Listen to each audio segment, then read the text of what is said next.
going to go ahead and get underway. Duncanville City Council meeting, our working session, Tuesday, September 18th, 2018. Welcome everybody. And at the outset, I would ask that we keep an eye on the time, and hopefully we can conclude our working session at 6:40. And that will allow us to go into executive session about like 6:41. Conclude that and be back in the session out in the city council meeting itself around 7 o'clock. Not around, at 7 o'clock. So, Mr. Ramey, if you could help us out with watching the time, and if we can do that earlier, even all the better. Okay, we are convening our working session, and turn it over to Mr. Hubbard.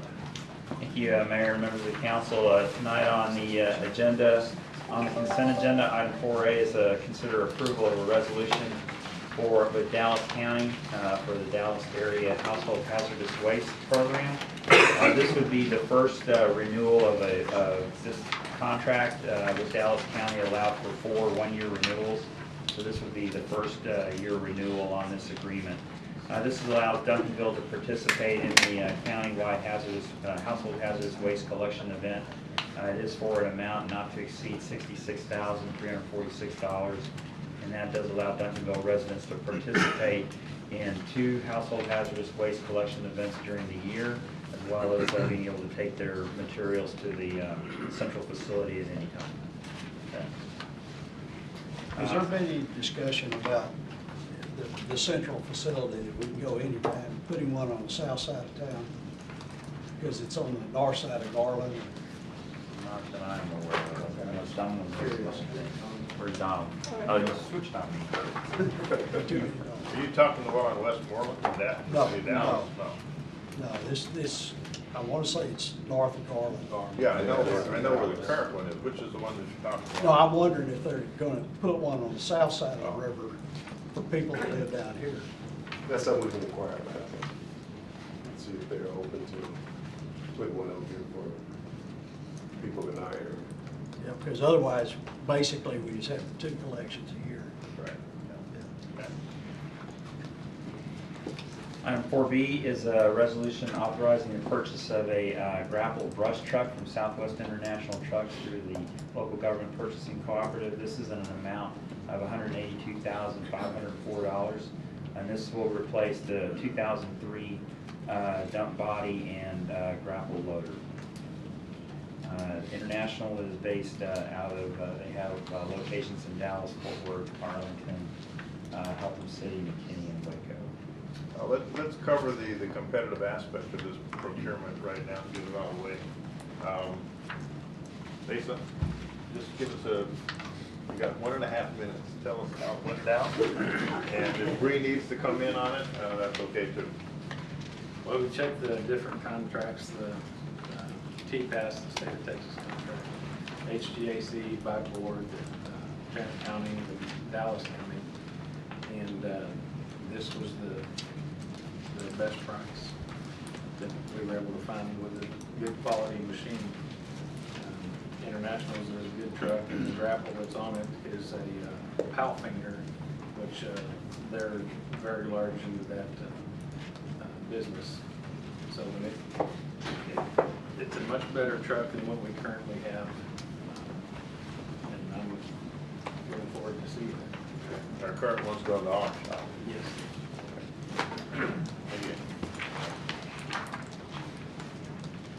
Items 4C through 4G are all resolutions approving terms and conditions of professional engineering services agreements. 4C being in the amount of $65,950 with RJN Group, and that's for water and wastewater main replacement improvements. 4D is with RJN Group, also in the amount of $246,472, and this is for design services for the rehab of the Daniel Dale water pump station and ground storage tanks. Item 4E is with Dunaway Associates in the amount of $121,665 for engineering design services for water main replacements in the Irwin Kiesler edition.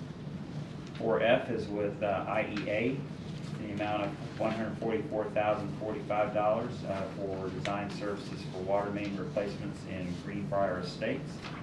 And 4G is with Dunaway Associates in the amount of $74,385. And this is for design for drainage, erosion, and paving improvements on Ferguson Lane. As delineated in the staff memos, Public Works this year went through an RFP process and got 19 proposals from engineering firms. They narrowed that down to 11 firms, brought them in for interviews and design workshop, and then from that selected 5 firms to use throughout the year, the next several years for design work. Individuals from those firms are present tonight, from what I understand. At least 2 that I know of. Are all 3 present? No. RJN and we also have Kimberly Horn.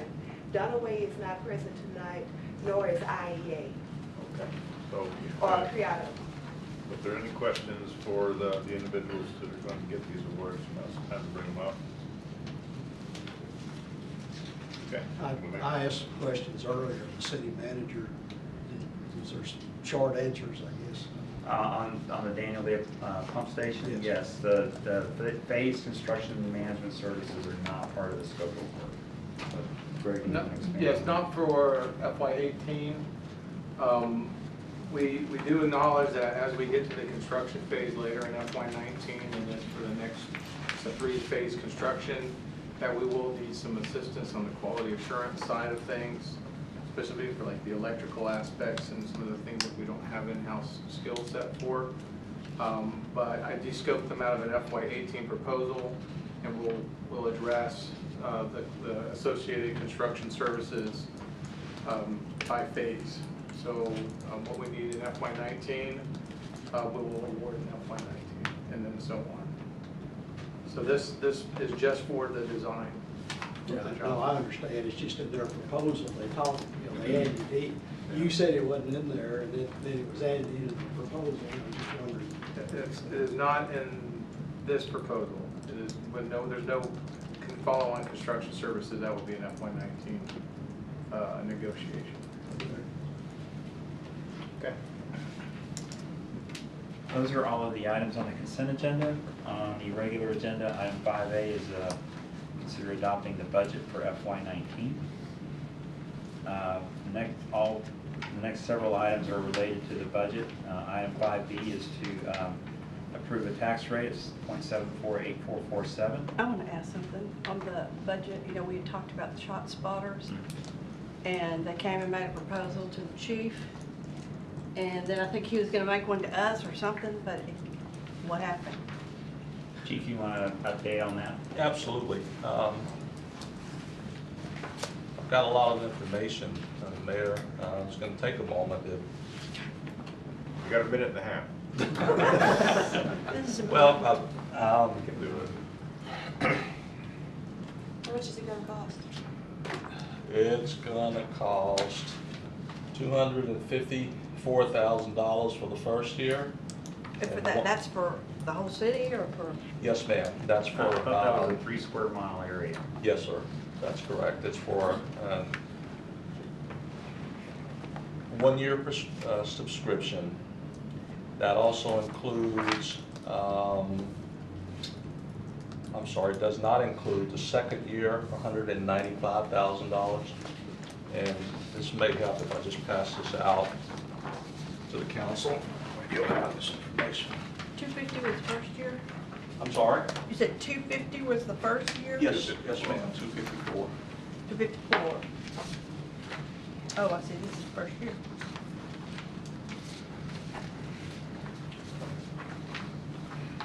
And that's for 3 square miles.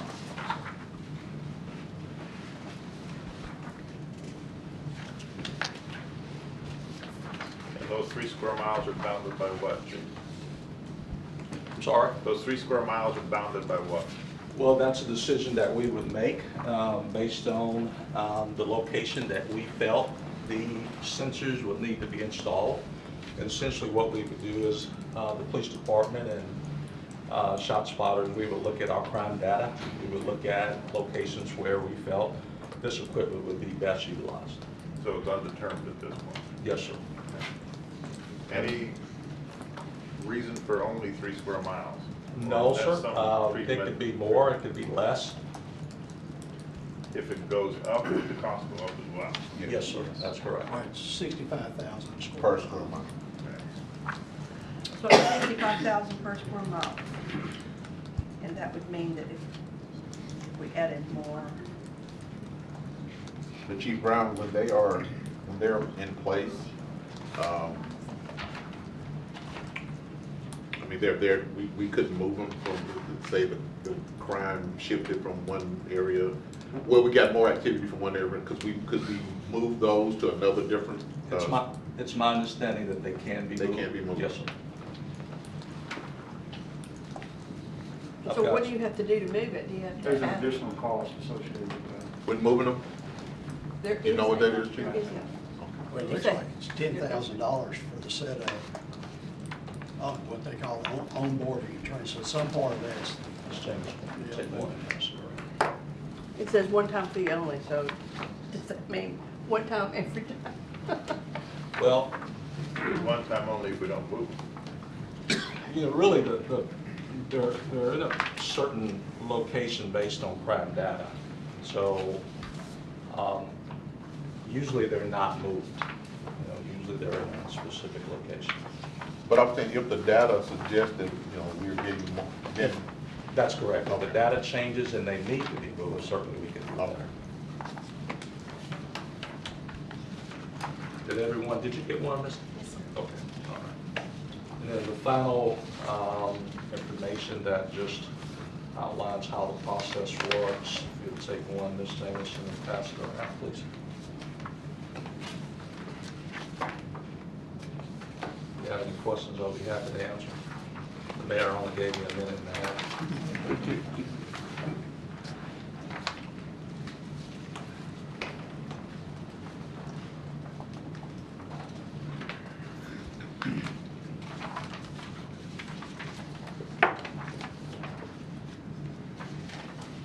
What is Point Solutions? And tell me where you see that, which, They're comparing themselves to Point Solutions, or is that just you? Is that just That's the another police department, competitor. or is that another company? I'm not sure what Point Solutions is. Let's see if I have some notes here.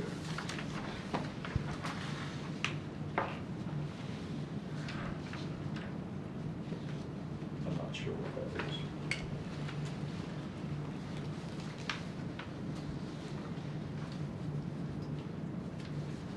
So what did you think?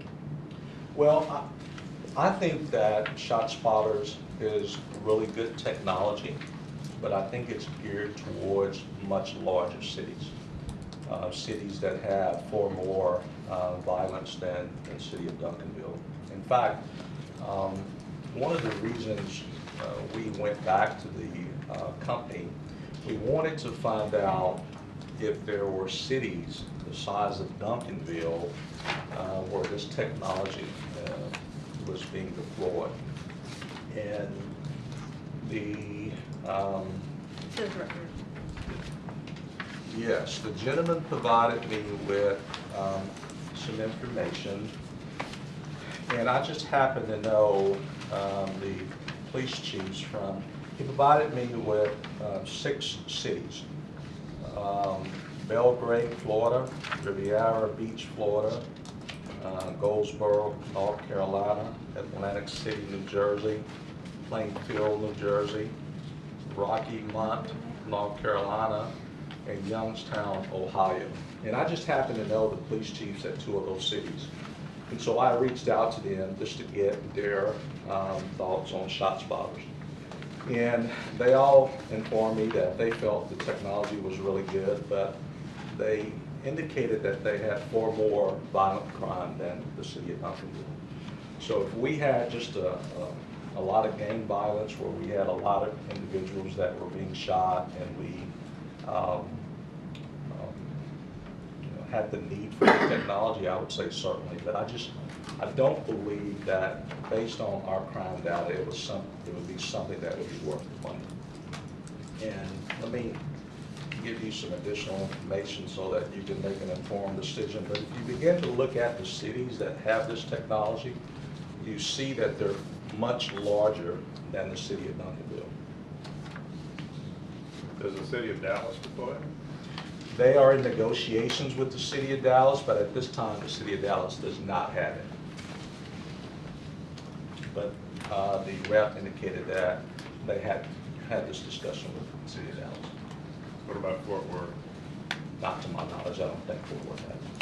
So one of our areas that is a prime spot borders with Dallas. That's so- correct.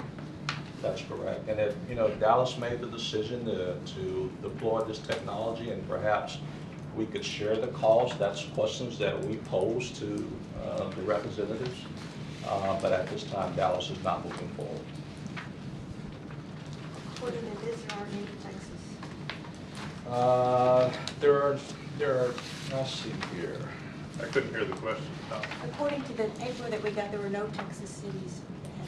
I thought there I'm were. not, Yeah.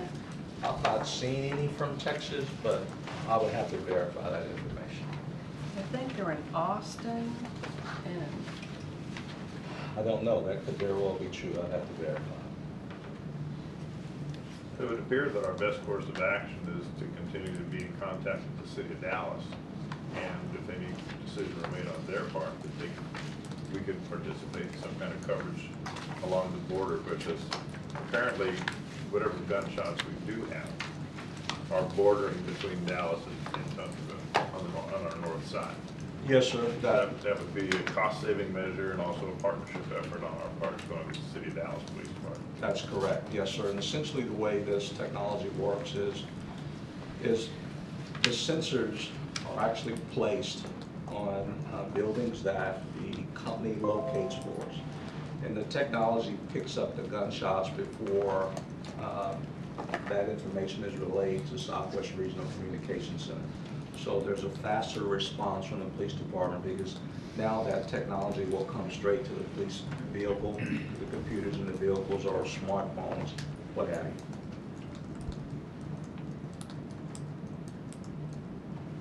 And so, is the 250,000 the smallest you can do? 3 miles? That's my understanding, because there's a number of other fees associated with it during the first year. You have to have somebody to triangulate too. Yes. Yes, and you can have more, you can have less, but I want to believe that the $250,000 is like the startup cost. That you can have more sensors or you can have less sensors. Okay, so 254,000 is like is not necessarily tied to the 3 miles. It is to all the startup costs involved. Yes, ma'am. Okay. The So- recurring costs are $195. All right, Yes, so- the startup cost for the first year is $254,000. And then it obviously goes down the second year because you don't have some of the initial startup costs, which is, it goes down to $195,000. But that's an ongoing occurrence.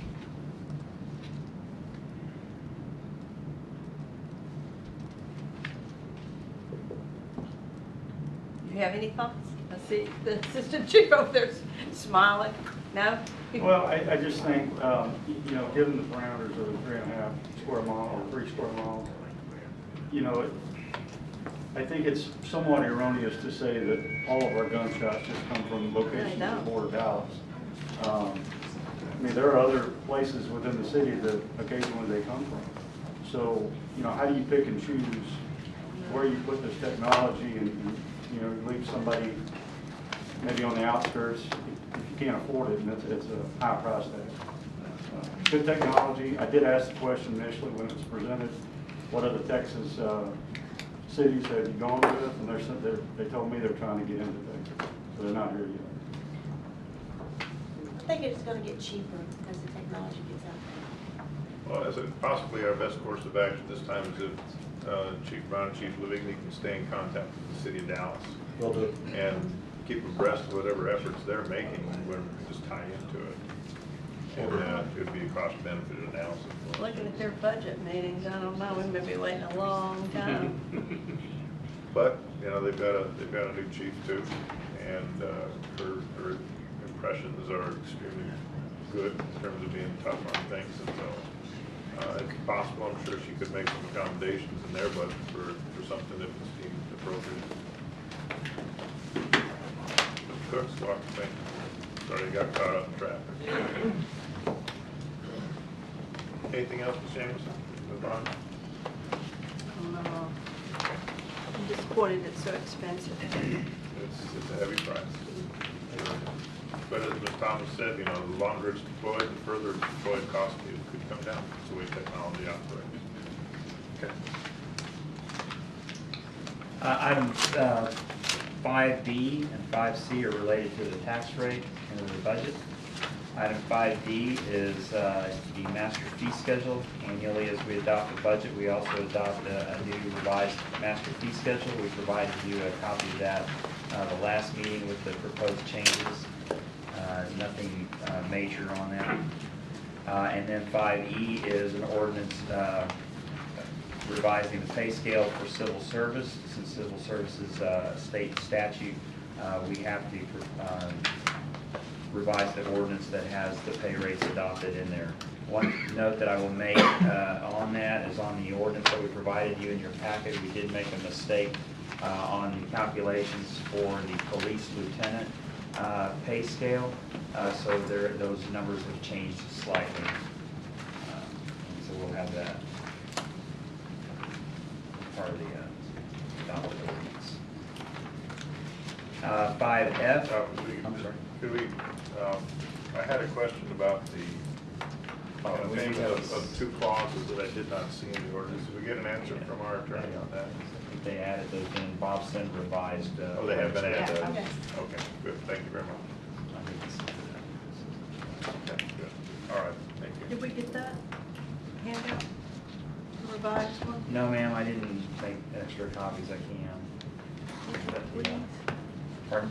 I said, would you please? Sure. Thank you. You want me to, I can print it to the printer you want.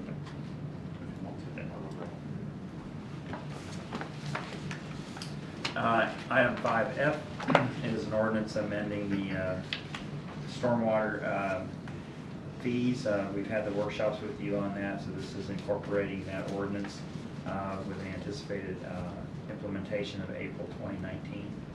And then 5G is related to that. That is a public hearing. That is a public hearing. That is public. And item 5G then is the ordinance which would amend the master fee schedule to adopt those drainage fees. And then 5H is an ordinance, or is a resolution approving a professional engineering services agreement with Kimley Horn, and this is to conduct a water and wastewater master plan study. And how often do we do that? Well, we haven't done, so the last time the water master plan was done was in 2001, and it was done based on a 10-year window, so we're past that. And we've never done a wastewater master plan. And so with the adoption of the comprehensive plan and the opportunity areas that are identified in there, now's the time to do a water and wastewater master plan study for the city, and especially those opportunity areas that we focus on those, make sure that we have adequate infrastructure to support redevelopment in those opportunity areas. And so the modeling that was done on the water master plan is obsolete now, so this would incorporate new modeling for both water and wastewater.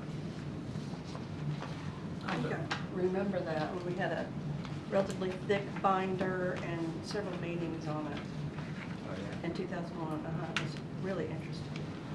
We'll make sure you get the Please, big binder please do. again on. You're sitting right there. I'll make it as thick as you want.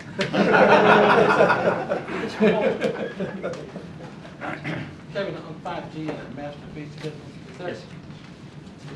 the only changes was the drainage storage? So, no, the master fee schedule revision under 5D is incorporating changes for the upcoming year, but it does not include stormwater fees. So then when you adopt the ordinance for stormwater drainage, then you will also then adopt a revised master fee schedule. So you'll revise the master fee schedule that you just adopted 3 items before. The only thing, when I looked at the fee schedule, we had a $50 charge for the comprehensive plan. Is that something you think is necessary? I know it's a booklet, so the It's- quality of a It's a booklet. printed booklet, but we also have it on our website, so it's available for downloading. So somebody can download it easily. And that- All right, thanks. Okay, no further discussion on these agenda items. We'll go to the briefing, presentation and discussion of the resident parking only permit program.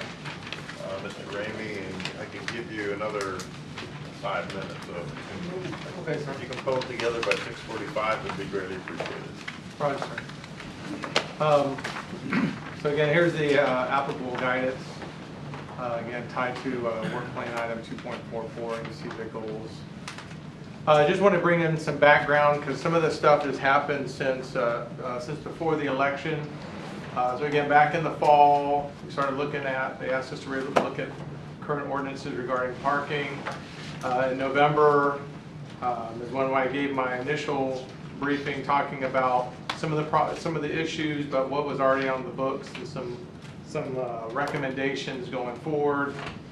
On 19 December, the ordinance regarding the definition of commercial vehicle. So at one time, commercial vehicle was defined as anything of 26,000 pound gross vehicle weight and above, or a 10,000 pound gross trailer weight and above, which is very, very big. It's heavy duty equipment.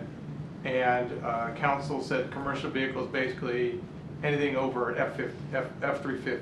So 350s are good, the bigger 450s and above, or the similar with the other competitors are no longer acceptable in the neighborhoods. And then we also just clarified some verbiage that was, we had some ambiguity regarding parking on unimproved surfaces. That was cleared up. And on 30 January, after the December ordinance, during a working group, we presented again, and this was when council requested that we explore a neighborhood parking permit program. And that brings us to today. So the issues that are perennial with the parking is the public perception of unequal distribution of neighborhood street parking spaces among residents. There's issues with, again, some blocking mailboxes and driveways.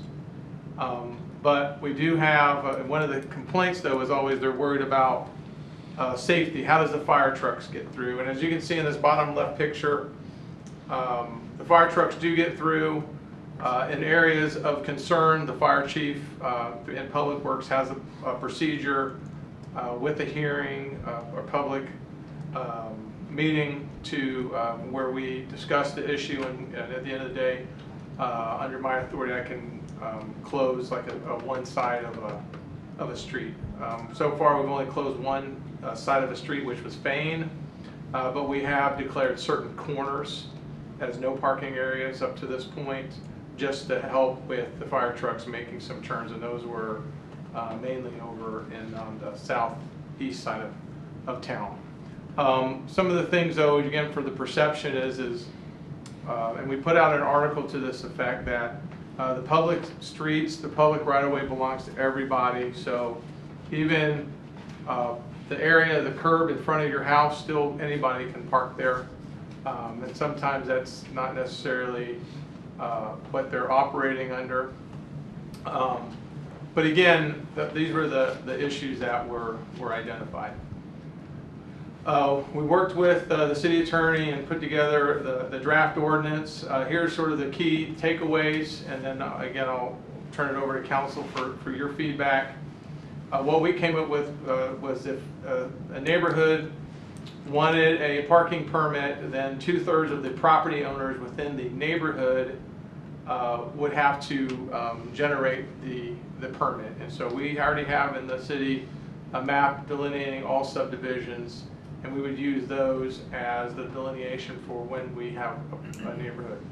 The speed bumps is not neighborhood, it's per street. So why the difference? Why can't a street do it? Why does a whole neighborhood have to? So the speed bumps is 90%, and the main reason is there's, once we put in the street and we charge everybody for it, there's no administration afterwards. There's no marking. I just put up a speed bump and we're done. With With this permit, we have to let everybody know throughout the entire neighborhood or on the street that there's no parking at particular times. We've got to put up signs, we've got to issue passes. So there's a lot more infrastructure that's involved in establishing and managing a program for permits. And like I said, we put in a speed bump and then we're done. And then there's really no administrative aspects. It's just more effective to do it by neighborhood. Yes, that way we can just declare entire neighborhoods as no permit parking. It helps with the signage and administration. But so staff came up with this, and you're now saying that the citizens have to generate a petition.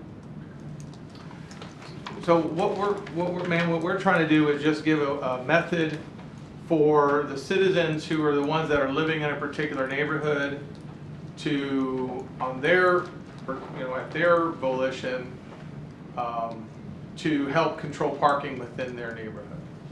So but they have right now, there's no way for them to control parking. Anybody can park at any time on any curb in the city. And there's no rules against that. Well, I just question that in some neighborhoods, particularly when you have an area where there are a lot of working people, that when it's most critical is after 5 and weekends. And I don't know when they have time to generate a petition or really care about it, since they're out there working, they get home, and they want to feed their families, go to bed, and start over. When sometimes, areas need to be addressed.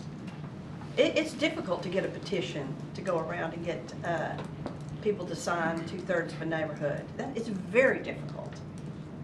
And I don't know. I don't think this is a good plan. I think we got to do something else. Well, Councilmember James, let me kind of backtrack a little bit too. When we were talking about this, and we went over what's currently in the ordinance, the council has the ability to dictate and say that, no parking in an area. Right. And there was discussion when we had our workshop and briefing about that. And if council wants to go in and choose neighborhoods or choose the whole city to declare no parking on one side of the street or something, you have that ability. We didn't seem to get consensus on that. One of the options that we threw out was, if there's a neighborhood that is experiencing a significant problem and they want a way to try to address it, this is a way that they can actively try to address that. And I understand. Okay, and that's what y'all said. Then we'll come back with more information. An idea. On that. Okay. This is an idea. And that's right. Yeah. Yeah, So because that's all I it don't is. think that's a good answer. It's very difficult to get a petition signed by 2/3 of your neighborhood. Well, I'm trying to, this is all. Right. We had brand new talked and told. about it because. What I'm looking at is the agreement of the property owners is probably based on the key operative that we're gonna charge for that permit, as I see the way this is laid out. So anytime we're gonna charge citizens for something, we kind of need to get consensus from that community that charge is gonna be acceptable. Now, as Mr. Hoagland was saying, if the council wants to impose some kind of restriction, we can also say, you get a permit, but you don't have to pay for it. We just put up signs, and we don't even charge the citizens for the signs. So that's entirely up to the council.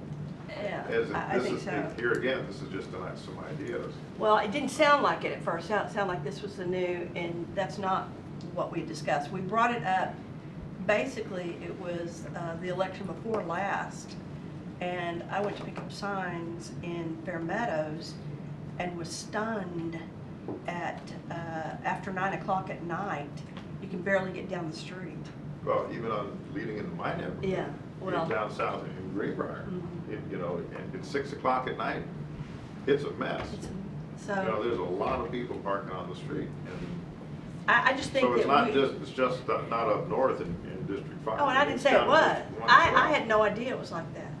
I had no idea, and I'm not saying that that's the only neighborhood.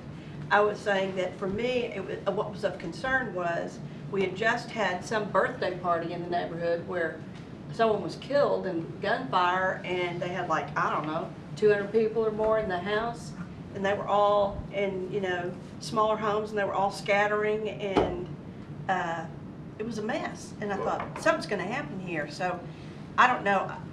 I understand this is an idea, but I don't think that getting a neighborhood to get 2/3 of signatures for petition, That's not, That's it's not- not necessary that we do that. My thinking about this is like, if we do this, where do these people go? I don't know, but And maybe. today they're parking here, and we say, no, you can't do this any longer after 5 o'clock. I don't Where do they know, go?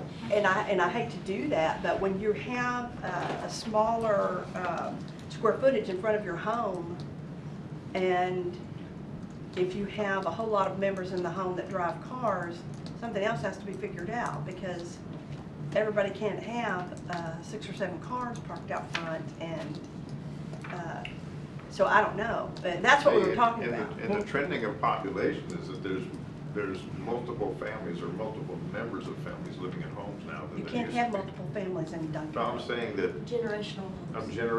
there's generations living together now, and that, you know, whereas a mom and dad and 2 kids used to have 3 cars, now a mom and dad and 3 kids and grandkids, you know, there could be 7 cars to a household. Yeah, that's what we're talking about dealing I know. with, but I don't And think I don't a know what- petition's the answer. I don't know that we can, how do we control that? Well, we can't, that's what he said, we can't. We can set up rules, and that's the way it is. We Where do can't. they go? I don't know. I don't know where they go. Maybe, I know we limited dogs. You can only have 5 dogs. You can only have 5 cars in a driveway. Well, there is already an ordinance right now that allows 5 vehicles on a property. That's what I said. Yeah, so that is in place. So that's not on the public street, property. right. On the street. So, I mean, but I just don't think this is the answer. I don't know what is. Dennis came up with that, was it in Dallas that they had streets where you could only park on one side of the street? Well, some northern cities, and they rotate. And they rotate. Yeah. Park on And- this side this month, and next month you park on the other side. Yeah, we encountered that in Philadelphia. That was no fun either. Yeah, but maybe you need to figure it out then, because you just can't do that. I'm just wondering, where do we put them? I mean, we can't tell them to get rid of their cars. Well, So do we open up school parking lots and have shuttles, or? well, when it gets down to it though, I mean, where are they putting all the people? And we've also run into that when there are people that are running businesses out of the house. And they have workers all in the house, and that's why there's so many vehicles. There's other reasons besides just. Or they're in the car business. You Yes, got the there's all situation. sorts of reasons that are not necessarily familiar. Oh, I know, I built one on my street, that there's a business that's got 4 trucks. Yes.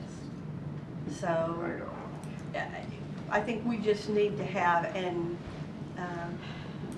Well, more we- oversight. we But I don't studied- think, I just looked at that and I thought, a petition, if you've ever don't need that. worked on a petition, and nobody's gonna do that. Well, not in a whole, I guess the definition of a neighborhood is a subdivision, Yes, that would, I tied it, or is it a phase of a subdivision? well, it would be, we have a subdivision map, and so it would be, like Flame West, Flame East, Fair Meadows. Well, I'll pick on Greenbrier. There's 13 or 14 additions in Greenbrier. It's all called Greenbrier. On our map, it's Greenbrier. Yeah. Yeah, For- so that'd be for the ridiculous. whole Yeah, so neighborhood. Natalie Street has got one of these problems. But they exist as Greenbrier Estates, so they actually Yeah, they- show up on our subdivision Yeah, as their and own that is a entity. smaller area, but I think, say in Fair Meadows or Greenbrier, that's just too big. I agree with John Ed. To get a petition. Now, if you've got a street or two, you might be able to get a petition of enough interested people that you can do it. Well, As I said, I think the petition was probably driven by the fact that we're gonna charge for a permit. You know, you need to get people to buy in. Well, we don't have to charge We don't for have, it. as I said, Yeah. as I said earlier, we don't have to charge for the permit. We can just go ahead and do what we need to do as a council for the best for the good of the citizens. So can we just send you all back to the drawing board for a little more? Just work? some things for clarification, and again, with the petition is when this originally came up back in November, there was a queue of the public, and just as many people who were in favor of regulating some level of parking. There were equal citizens that went up and we're like, I want my parking in front of my house. And so the reason why we sort of left it up to the citizens is because they're the ones that have to live with it. They're the ones that gotta find a place to park their car. They're the ones that gotta figure out when they walk. And so they're the ones that are bearing the burden. And so that was my logic for putting the onus on them. Now, I think if we want to reduce the number for the petition, if we want to reduce the scope of it, and that was one of the topics of discussion. I already have the authority, through council to declare no parking on one side of a road, especially in the residential areas based on width. But that is only for basically at the request of the fire chief or the police chief as it relates to their ability to respond to emergencies. The picture here on the left, that's Fair Meadows. Fire truck, they had SUVs on both sides of the road and they still made it. The fire chief identified several areas and we did take out those areas in terms of declare them as no parking. And notice how bright it is. And when it's late at night and you don't have street lights everywhere, it's very scary. I went down the street in a Prius and thought, oh my gosh, what would a fire truck do? And turning corners is probably, I think I talked to Chief Rody about this earlier when we had another problem. Because I got stuck up there and turning corners, I couldn't even turn a corner. No, And I'm thinking, how does the Quint turn a corner up there? It doesn't, unless you go knocking on doors and people say, please move your car, because you gotta run over it. It's bad. So I guess part of what I'm saying is I understand that, you think that you're putting the onus on them. However, there are all sorts of laws that, I don't want to pay taxes. Well, I wasn't asked. That's the law. And so sometimes it has to be done for the safety and for. Well, that's a council decision, so if the council wishes to declare certain areas that way, you have that authority now. We put this out as another option, so we're just bringing back an idea. So but you have that authority now if you want to exercise that. Just tell us what areas and we'll. This is such a lifestyle change that I want buy-in from the citizens in some type of petition. And I am very uncomfortable with the city council setting an edict on who can park and where they can park. It's not who can park. It's who can park. If you have 8 people in your family with 8 cars and that's an exaggeration, then some of them aren't going to be able to park. Well, you didn't have a problem voting for 5 cars in the driveway. I didn't vote for them. Oh, you weren't here? Because, yeah, that was back. And if they have the driveway, they can park on their driveway. That's their driveway. Right. But but the rule in Duncanville is 5 cars on a driveway. Well, I will be exploring asking citizens from District 4 do one of the lunch and learn that I do at Luby's. That's going to be one of our topics to hear from them. I would like to hear from the citizens. So one of our topics next Thursday at lunch will be this topic to hear from the citizens. Then I'll be able to kind of chime in more as I hear from the citizens. And just based on your conversation, I just jumped ahead to this conversation here about, again, talking about petitions and 2/3 where we want to be. I think to mention Dennis's comments, we can look at smaller subsets of the city or of these subdivisions that can still be manageable, and then maybe just dictating standardize the time. That was a big takeaway when Chief Rody and I took out some of these corners, and we had a hearing, and that was at Hollywood Park. They have a bunch of 90s. And that was what the neighbor said is, well, if you're saying the problem is only in the evenings, can we just declare it during this time, and that way in the middle of the day, if my family if they lived on the corner, family wants to swing by, and I said, sure, sounds good with me, and again, the chief. So the concerns, as it relates to safety, we already have that process. So council's already delegated that authority to me when it is related to safety. So as soon as Chief Rody says, Greg, I can't get down road X, we have a policy and a procedure for hearings to notify the neighbors, bring them in, listen to the discussion, and have that conversation, and do what we need to do so that the quints can travel down. The only concern I have with that is that a lot of times it's not brought to your attention until there's there's a situation, and it can be loss of life. And that's what got my attention in the first place, was if someone was in trouble, how would you get in this neighborhood? That shooting was fresh on my mind, and it was on the news, and they were talking about, the house was packed. It had like, I don't know, 200 people in a 2-bedroom house, and I couldn't understand where they were in the first place. Then you add cars, and then when gunfire goes off and everybody's scrambling, what happened? And what would happen? And we don't want to be in a situation where we're on the news for that.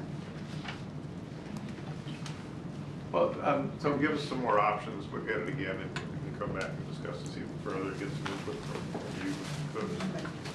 I would ask also, while you're looking at this, if you take a look at Spaceway, street space, if you're not familiar with that, is when you come out of the post office, you're looking right at Spaceway, and there's a line of box trucks lined up there. And some of them are marked with DOT numbers, some of them are not marked with DOT numbers. So that means somebody who owns those box trucks has a business, and they're using public streets as a public parking I space. think that's the only street they can park on in That's Duncanville. allowed. It's the only street that's within that industrial area that allows that, but they're Within lined up, Duncanville. those box trucks are there day in and day out, they're in the middle of the day, which means that they're not out doing their job. I don't mind them being there in the evening, but it's like a blight on our city if you come to the post office and you look down there and you go like, Yeah. what is all And this? we don't have to allow them to park. Really, on that's the city only street in streets. Duncanville, all of Duncanville, they can park those trucks. Well, let them go find a parking spot. They're in business, go pay for some spots. That's right. Well, maybe there's Starbucks. I don't know, I'm just asking, would y'all look at Spaceway and see what's going on in Spaceway? He has a right to feel the way he does. Okay. All right, thank you very much. It is now 6:47, and we will recess bring to a close our working session, and we will convene into executive session. So guests, we will see you we will do our very, very best to be out there at 7 o'clock. Thank you for being here. It is 7:06 p.m., September 18th, 2018, and we're calling to session the Duncanville City Council meeting. Thank you for being here. We appreciate your attendance and giving us the little extra time that we needed in executive session. So the first item that we have is the invocation, and that's by Pastor James Sneed from the Family of Faith Christian Center Church. Pastor? Please rise.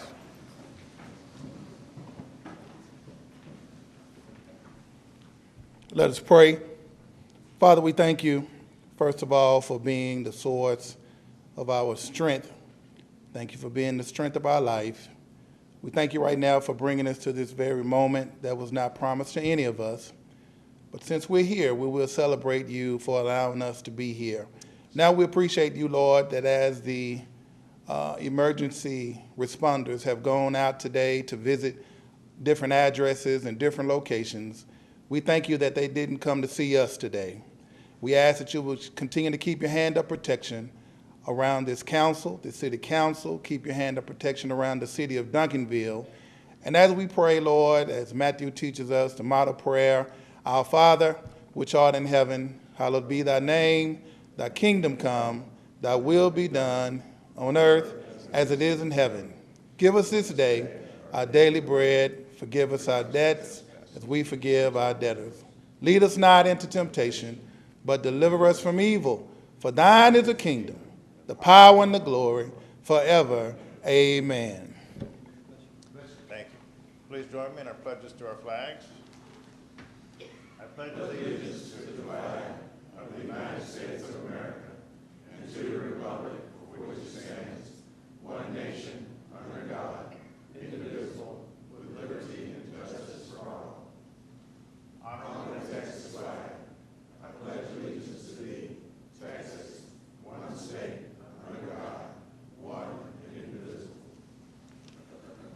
Thank you. You may be seated. First item on our agenda is the mayor's report. I have a few things to go over with you, just informational items. Been kind of busy. There's been a Texas Municipal League regional conference for Region 13, which Duncanville is a part of. And I did attend that.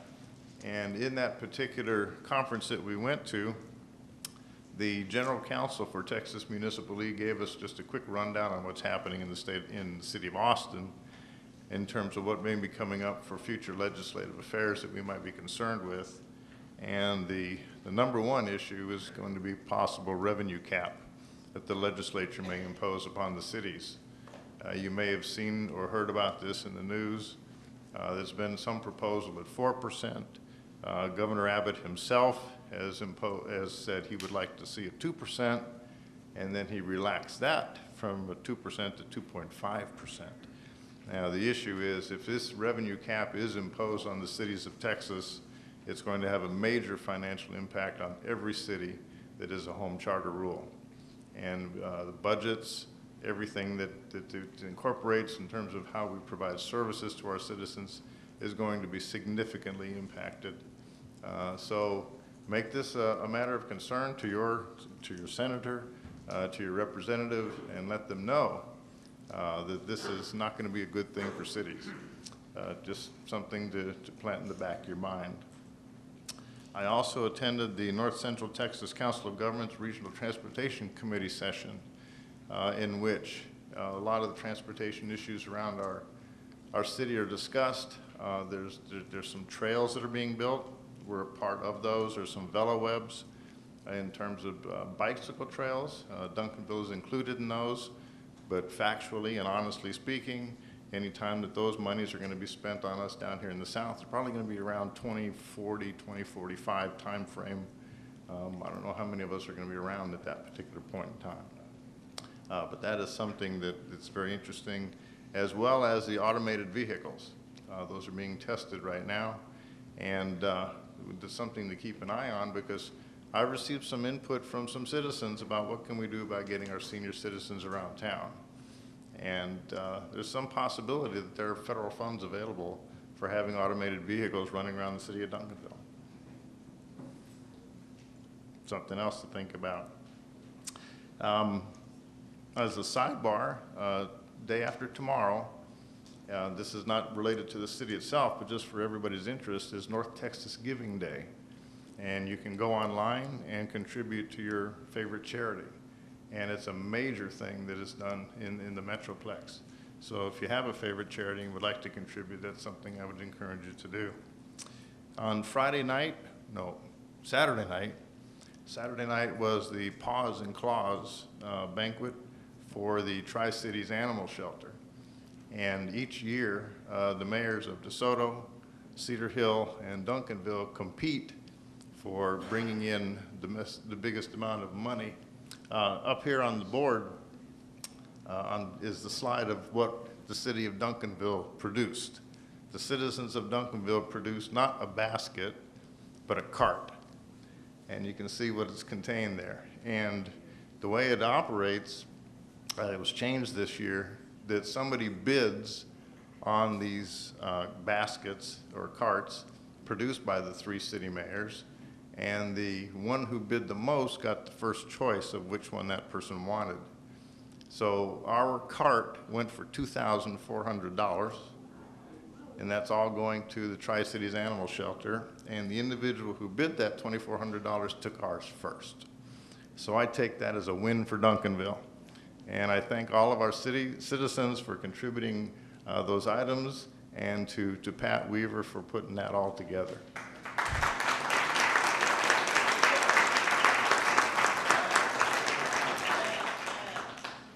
And the final item I'd like to inform you about is something that I'm kind of I'm looking forward to a lot, and it's story time with the mayor. I think there were some flyers put out back there, and this is going to be September 26th at 11 o'clock in the morning at the Duncanville Public Library. Julio Velasquez and I got together on this, and I'm going to be reading to the kiddos. And, you know, I said, let's do it on a Saturday. He said, you don't get kids out to the library on a Saturday. You know, they're at soccer games, they're wherever else. So it's 11 o'clock on September 26th, and I'll be reading kids' stories. And, you know, so if there's grandparents or, you know, you get some kids, bring them in. It'll be a great time. I'm really looking forward to that. Okay.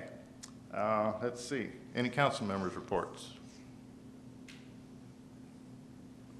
Ms. Jameson. Yes, I also went to the Tri-City Animal Center Gala, and I think that any of you that would be interested, they're going to build their own medical facility so they won't have to outsource all of the procedures, the medical procedures for those poor animals. So, and they're looking for donations. They've got the building there. This is a really good cause. Because as it is right now, they're having to pay for it. And this will take care of the spaying and the neutering. And, you know, if you pick up an animal that's been injured or, you know, somebody has to do the medical procedure, the surgery. So this will allow them to have their own facility. And I just encourage you, I think that is really something, if you're looking for something to give to, this is a great thing to do. Yeah, the price tag on that is $750,000. So it's a very, very worthwhile cause. Mr. Cook. Yeah, Mayor and citizens, let me first commend our mayor. It never fails. Every time that we're at an event, whether he's praying or whether he is presenting, it always come back and say, man, your mayor did a great job. So Mayor, thank you for representing our city very well. We appreciate that. The second part I want to just share with you, as you know, last month I came up with a lunch, lunch, laugh, and learn series once a month on the fourth Thursday of each month at Luby's. That fourth Thursday is coming up again, and by popular demand, someone asked if I would have one for the morning and as well one for the afternoon, so I'm going to do both. That first one is at 11:30 at Luby's on 67 in Hampton, from 11:30 to about 1. The good thing is that you get to eat. The bad thing is you pay for your own food. So that time is great from 11:30 to 1. The second session starts at 5:30, and so we'll be there from about 5:30 to 6:30 or 7. Same place at Luby's, and I want to invite you to come out to that. What I said when I asked that I wanted to do that for our citizens of District 4 or anyone who wanted to attend is that I would invite guests out from time to time. So this second time coming up, our guest is going to be Director Greg Ramey of Public Works. We're going to be talking about anything the citizens want to talk about while we have lunch or while we're eating and while we're laughing. But we're going to be talking about public work projects. We're going to be talking about street permits. If you were in briefing, you heard us briefly talking about that. So I'll be asking others to either email me, call me, or attend lunch with me, and let's hear it from you as citizens about the street permits. And so I'll ask everyone to join me for lunch for that portion of it.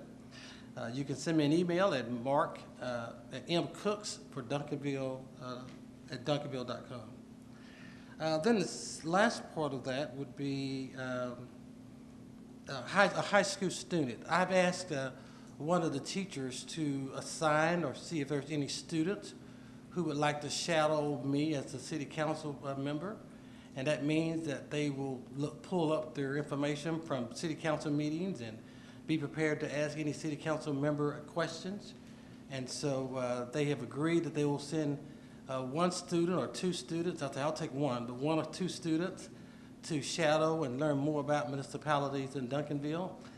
There's a class they've already started, so I'm looking forward to introducing you to that student as they assign that student. So that's my report today.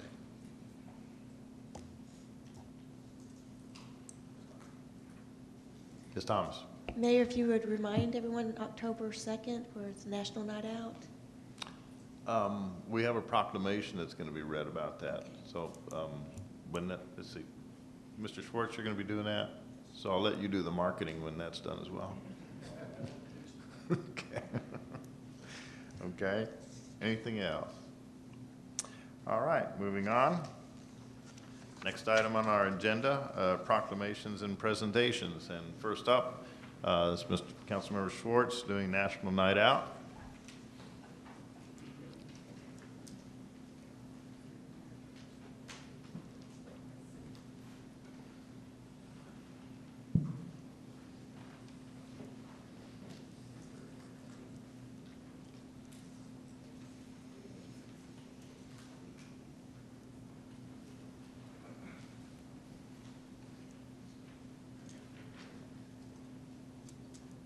Whereas National Night Out was introduced by the National Association of Town Watch in 1984 as a national program, which would be coordinated by local crime prevention agencies and organizations that would involve entire communities at one time. And whereas over 38.1 million people in 16,540 communities from all 50 states, U.S. territories, Canadian cities, military bases worldwide have participated in National Night Out, and whereas National Night Out is designated to heighten crime and drug prevention awareness, generate support for and participation in local anti-crime programs, and whereas the traditional lights on and front porch vigils remain a part of National Night Out, activities have expanded considerably over the years to include block parties,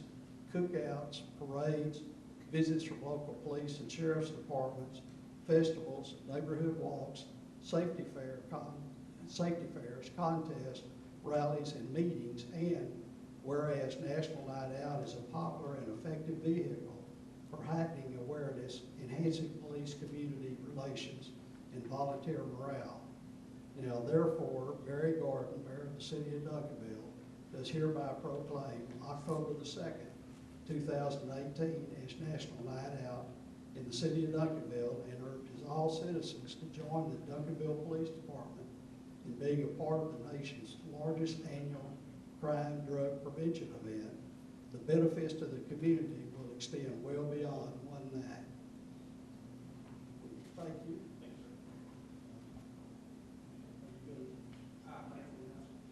Yes, everybody's more than welcome to join us at for National Night Out. We're going to have a citywide event at the Rec Center from 5 p.m. to 8 p.m. And then also for the council, the Homesteads on Big Stone Gap is doing something starting at 6:30, and 800 Link Apartment Complex is doing something starting at 6:30 also. So.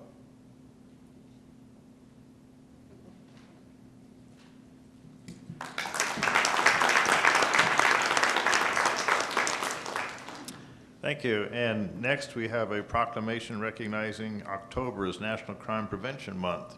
And Councilmember Thomas will present that.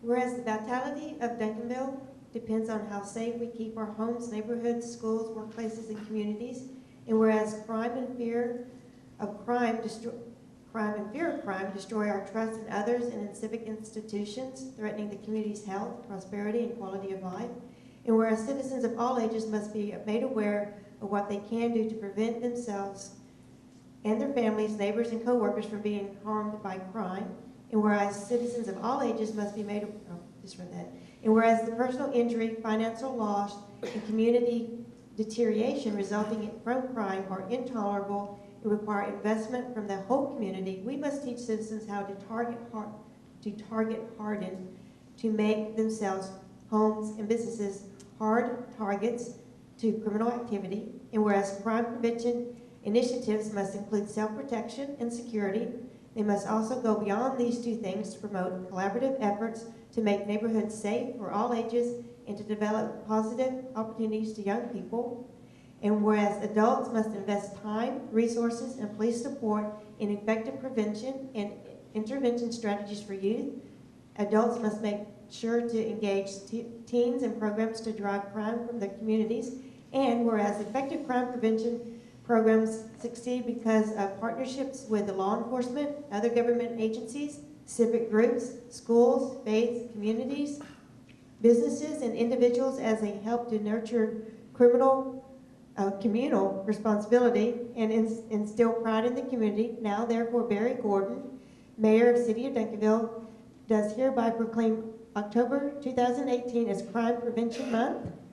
And I'd like to remind the council, the citizens, that on October the 2nd, during National Night Out, the City Council has canceled their meeting and will be at the National Night Out.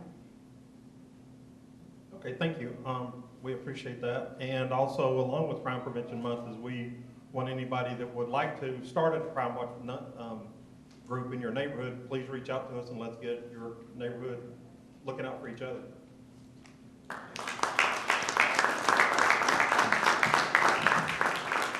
Thank you. And our next proclamation is recognizing October 2018 as National Community Planning Month. And Councilmember McBurnett will make that proclamation presentation.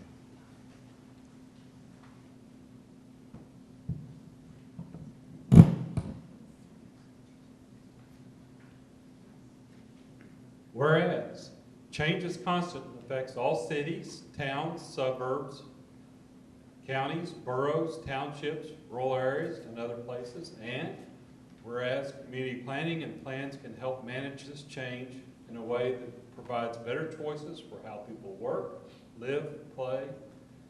And whereas community planning provides an opportunity for all residents to be meaningful, involved in making choices that determine the future of their community. And whereas the full benefits of planning requires public officials and citizens who understand, support, and demand excellence in planning and can plan implementation. And whereas the month of October is designated as National Community Planning Month throughout the United States of America and its territories. And whereas the American Planning Association and its professional institute, the American Institute of Certified Planners, endorsed National Community Planning Month as an opportunity to highlight the contributions sound planning and plan implementation to make the quality of our settlements and environment. And whereas the celebration of National Community Planning Month gives us the opportunity to publicly recognize participation and dedication of the members of Duncanville planning commissions and other citizens planners who have contributed their time and expertise to the improvement of the city of Duncanville. And whereas we recognize the many valuable contributions made by the professional community and the regional planners of the state of Texas and the planning division of the city of Duncanville, and extended our heartfelt thanks for the continued commitment to public service by these professionals. Now, therefore, our Mayor Barry Gordon, City of Duncanville, does hereby proclaim the month of October 2018 as Community Planning Month in conjunction with the celebration of National Community Planning Month.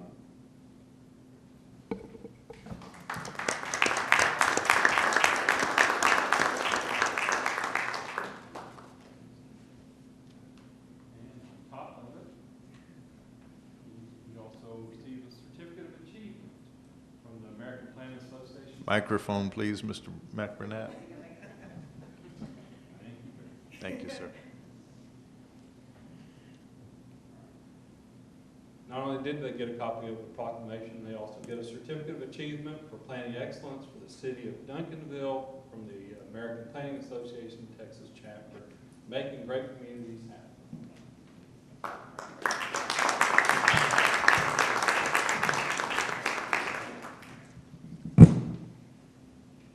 Thank you. I just wanted to briefly acknowledge, I'm Chastity Allen Benson. I'm the city planner here, and this is Athena Seaton, our planning technician. We did receive the Planning Excellence Award from the Texas chapter of the American Planning Association, so we're very excited about the planning work we're doing here in Duncanville. We have some activities to celebrate Planning Month. So on October 2nd, we will have a table at National Night Out, so please stop by our selfie booth and come learn a little bit about planning. October 5th at 9 o'clock at City Hall, we'll be having coffee and pastries with the city planner that can come in and talk a little bit about what we're doing in terms of planning in the city of Duncanville. Later in the month, we will be attending the state conference where I will be presenting a session on comprehensive planning to the elected and appointed officials, and we're using Duncanville as a case study, so it's an opportunity to highlight all of the work that we're doing here in the city. So thank you for the proclamation.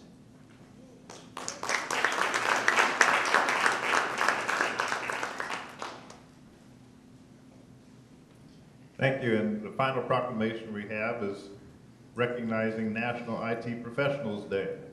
And I'll be presenting this to our IT Director, Tracy Beekman, and Jeff. And I asked to be able to do this because I have a special place in my heart for IT, for information technology. Not because I love it, it's because I have trouble with it.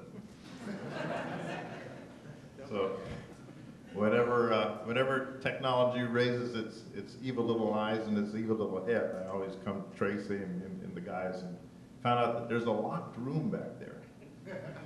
You can't get into that room. It's a very secure place, and it's a retina examination and everything else. Not really, but it is a secure location, which it needs to be. So, whereas the use of technology is flourishing and has a huge impact on operations around the world, and whereas the Information Technology Department serves the community through departments of police, fire, public works, parks and recreation, general government, finance, and all divisions of and is instrumental in helping these departments offer essential community services that affect the everyday lives of our citizens. And whereas the U.S. tech industry is a major driving force in the overall economy, and whereas cloud computing, mobility, big data, automation, and social technologies have become common elements for all businesses of all sizes. With that said, cybersecurity becomes a constant concern with the need for employees with technical expertise. And whereas booming technology, economic, and demographic shifts continue to rapidly change our world, it's more important than ever for organizations from small businesses to government agencies to embrace effective information technology practices. Now therefore, I, Barry L. Gordon, by virtue of the authority vested in me as mayor of the city of Duncanville, do hereby proclaim September 18th, 2018, today, as National IT Professionals Day. Thank you to our IT group for all that you guys do in keeping us online and never going down. We appreciate that very much.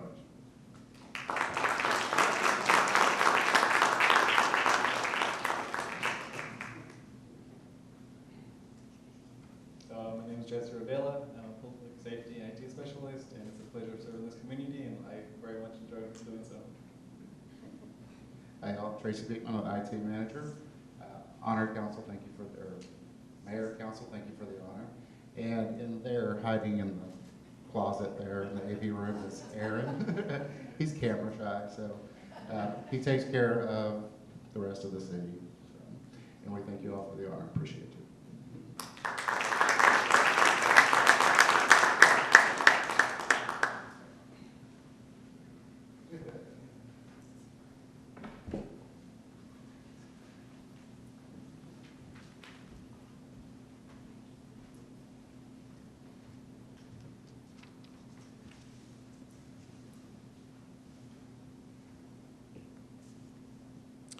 The next item on our agenda, item 3, is citizens' input.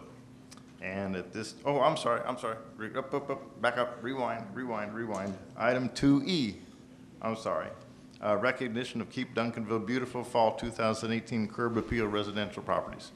Mr. Hamilton. Thank you, Mayor, Council. It's my pleasure as the staff liaison for Keep Duncanville Beautiful to recognize our Fall Curb Appeal Awards. And I would like to explain just a short bit about what our board does with recognizing both these curb appeal residential properties, but then we also do have a business beautification award too. And so our board members spend time in and around the community in each of the districts, driving the neighborhoods and selecting houses to be examined for making sure they're meeting all of our standards, both code and beautification-wise. So I would like to recognize, we do have a board member in the audience, Barbara McComb in the back.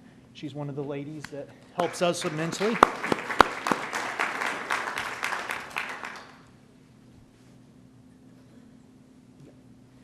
And so without further ado, we'll go to District 1, where we'd like to recognize Manuel Juarez and Susanna Wright at 1010 Plateau Drive. And I would ask that if you are in the audience as one of the winners, if you would make your way down to the front, we'll take a picture at the end. District 2, we have Richard Stockbridge Jr. at 211 Hummingbird Lane. District 3 is William and Linda, 502 Willow Circle. District 4 is C.O. Dotson at 1503 Sharon Drive. And District 5, Adela Vasquez at 326 West Redbird Lane. And so we would like to recognize all of these winners. Do we have any of them in the audience tonight?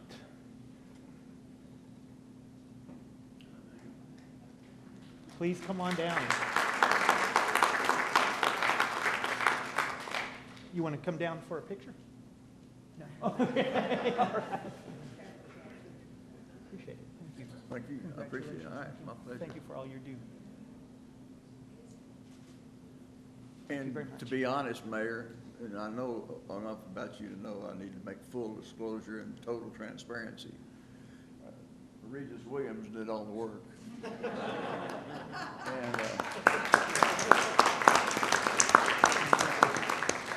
Thank you very much. Thank you. We appreciate all of our citizens do to keep our city beautiful.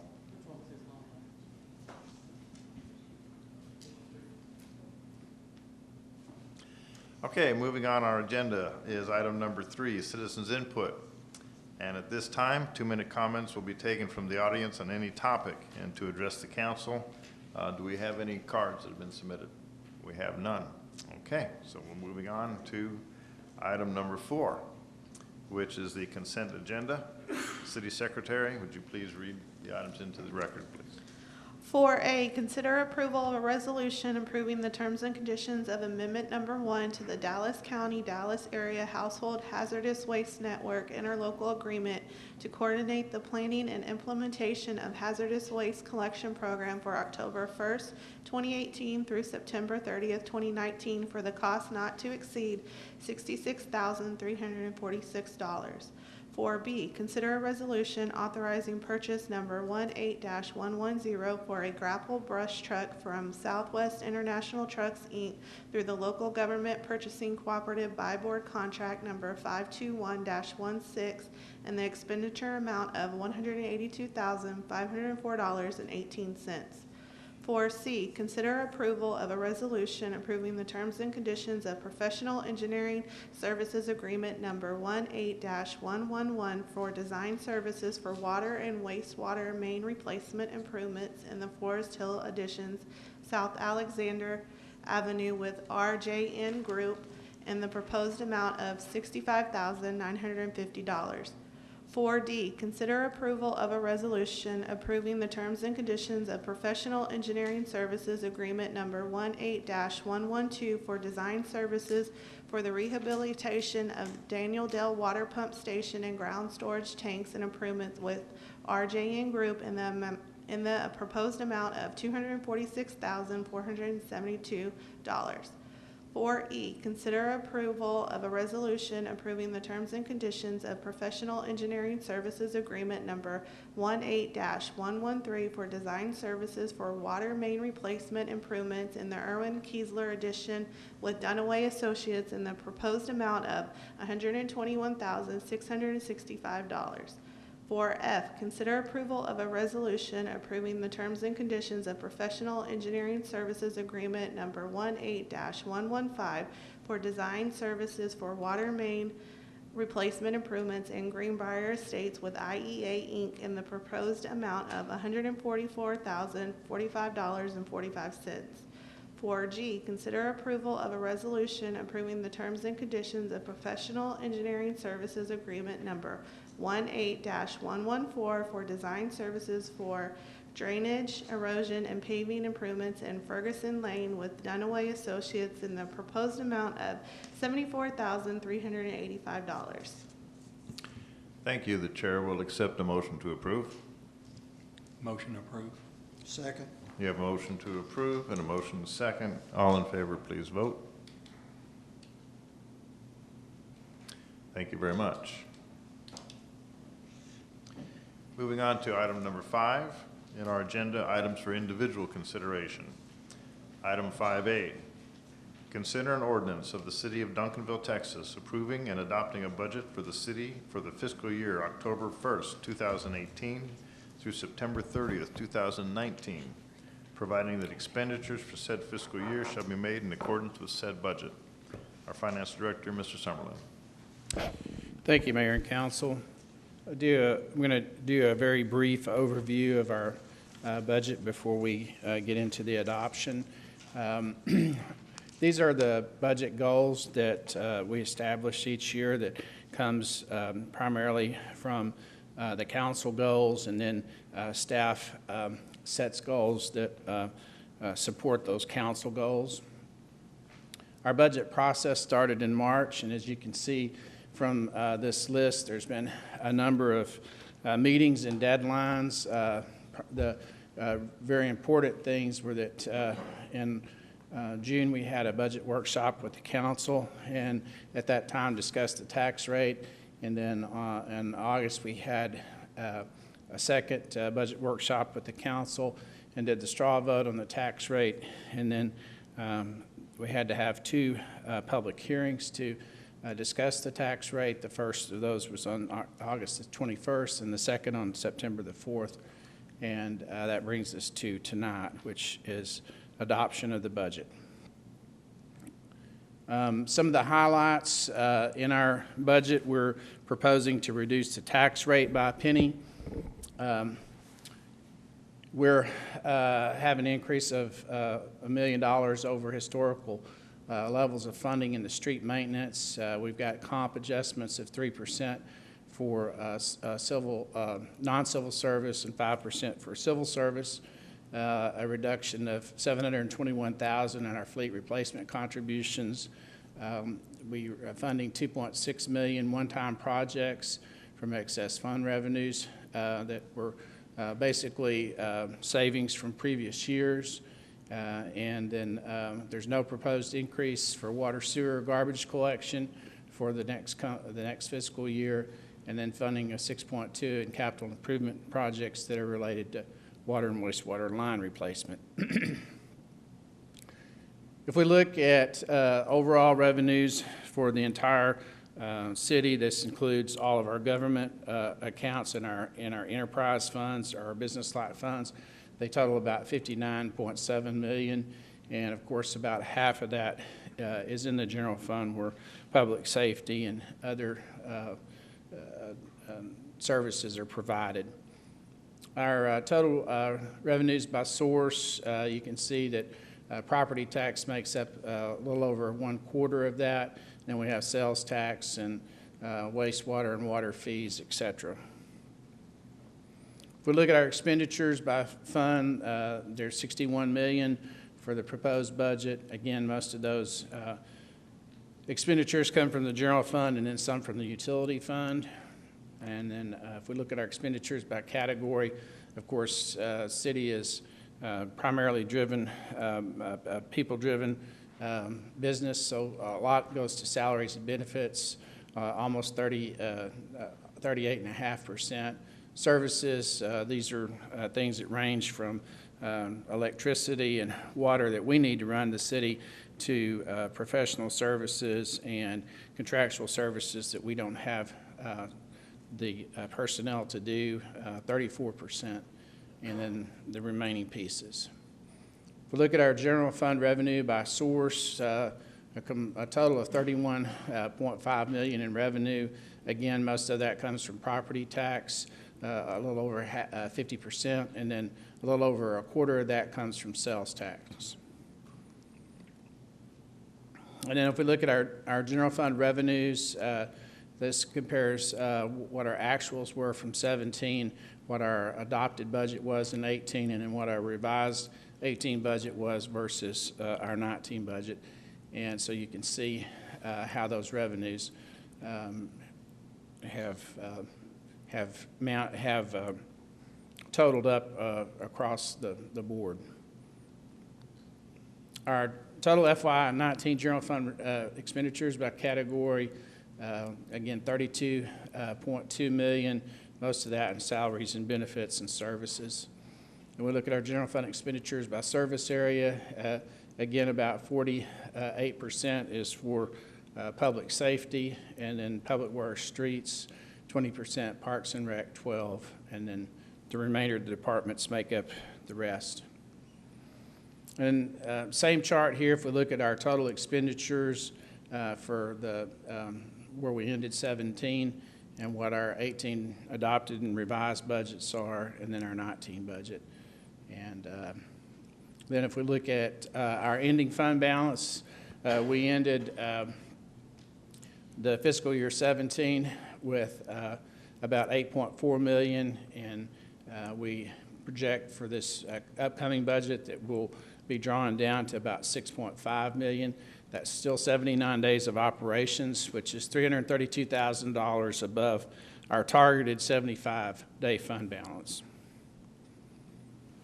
And then the utility fund, we expect to end fiscal year 19 with about 95 days of operations, an ending fund balance of $4.8 million. We'll remind council that $1.5 million of that ending fund balance is reserved for our automated meter infrastructure program that we hope to begin working on next year. And then our solid waste budget, a little less healthy, but still our budget for fiscal year 19, we should have an ending fund balance. It's about 30 days of operations.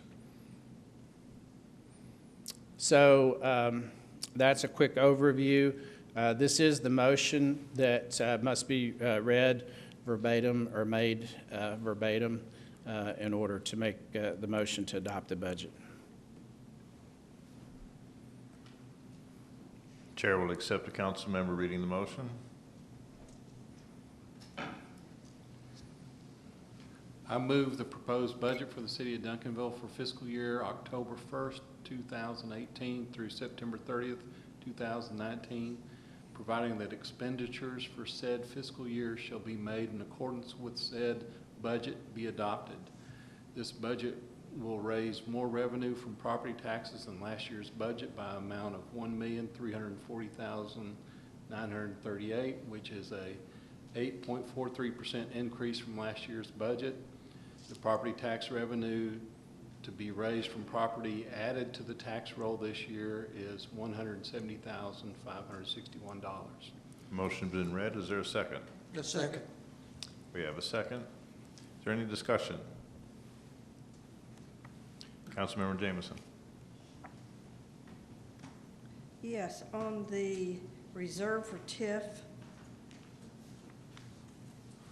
$34,650. What is that?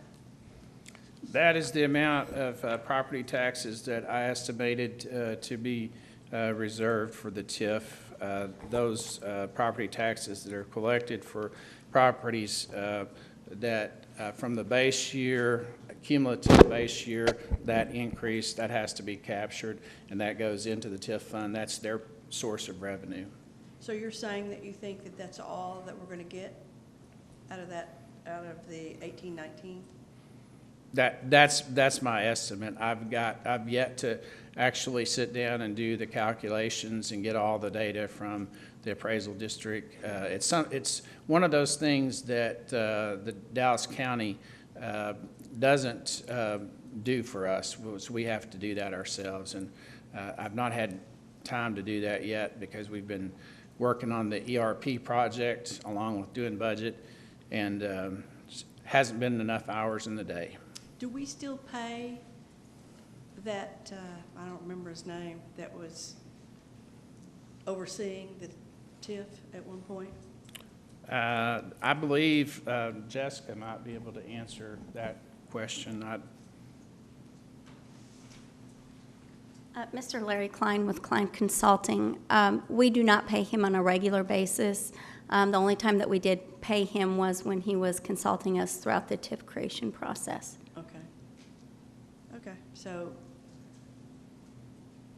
that's just your estimate, and hopefully it will be greater. My estimates are usually fairly close. This is a little bit something a little, very new to me. I've not ever done one of these before.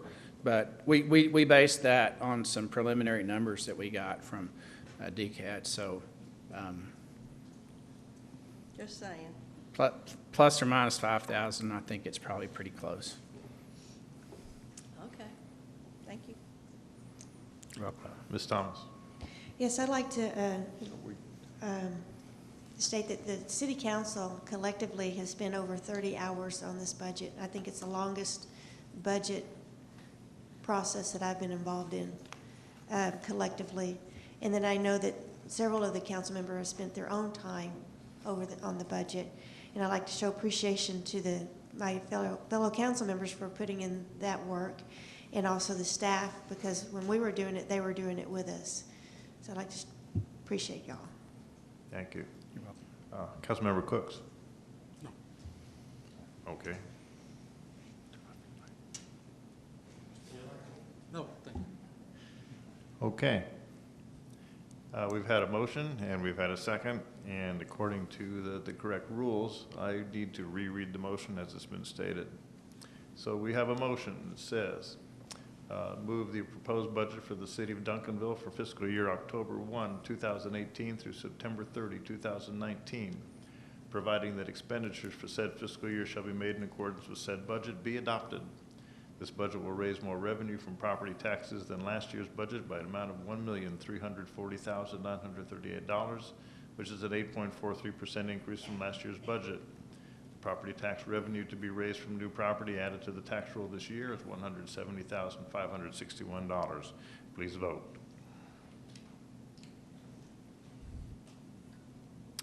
Thank you very much. Moving on to item number 5B. Consider an ordinance of the City of Duncanville, Texas, levying ad valorem taxes for the year 2018 at a rate of 0.748447 cents per $100 assessed valuation on all taxable property within the corporate limits of the city as of January 1, 2018, to provide for revenues for current expenses and interest and sinking fund requirements, providing for due and delinquent dates together with penalties and interest, and declaring an effective date. Mr. Summerlin. Thank you, Mayor and Council. I'll be very brief in reviewing over the tax rate. The proposed tax rate is 1 cent lower than what it was in the previous year. And so Chapter 26 of the Texas Tax Code requires that 2 public hearings on the tax rate be held if the proposed rate's higher than the effective rate, which it was. So we had those public hearings on August the 21st and September the 4th, 2018.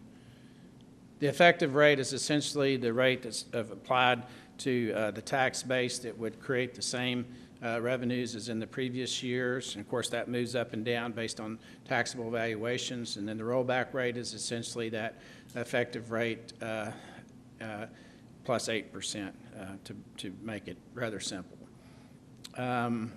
So this is how the effective rate, it was 0.689904, and our actual proposed tax rate at a penny lower is 0.748448, and then the rollback rate was 0.748940. And so with that, this is the motion that again must be read verbatim in order to adopt the tax rate. And it's also at the bottom of your staff report. The chair will accept an individual reading the motion. I move that the property tax rate be increased by the adoption tax rate of 0.748447 per $100 valuation, which is effectively an 8.49% increase in the tax rate. Second. We have a motion, we have a second. Any discussion? Seeing as there's no discussion, please vote. Thank you. Item 4C. Consider an ordinance of the City Council of the City of Duncanville, Texas, ratifying the fiscal year 2018-2019 budget, which raises more revenue from property tax than the previous year and providing an effective rate. Correct. Mr. Summerlin. Thank you, Mayor and Council. This chapter, or section 102.007C of the Texas Local Government Code requires a ratification vote on a budget that will raise more revenue from property taxes in the previous year, and that vote must be taken separate from the adoption of the budget or the tax rate. So that's why we have it here as a separate item. And so staff recommends ratification.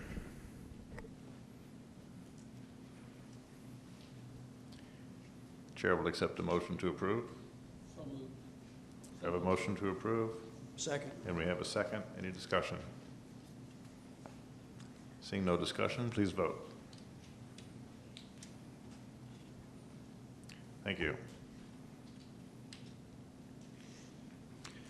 Item 4D, consider an ordinance of the City of Duncanville, Texas, approving the fiscal year 2018-2019 master fee schedule, which is attached here to and incorporated herein as Exhibit A, providing a repealing clause, providing a severability clause, and providing an effective date. Mr. Summerlin. Thank you, Mayor and Council. Again, the master fee schedules were provided as a handout at the previous meeting, and they were provided in your packet. This time, we highlighted in yellow anything that was new or changed, and so there were no major changes to the master fee schedule, and so staff recommends approval. Chair will entertain a motion to approve. Move approval. Second. We have a motion to approve and a second. Any discussion? Seeing no discussion, please vote. Thank you.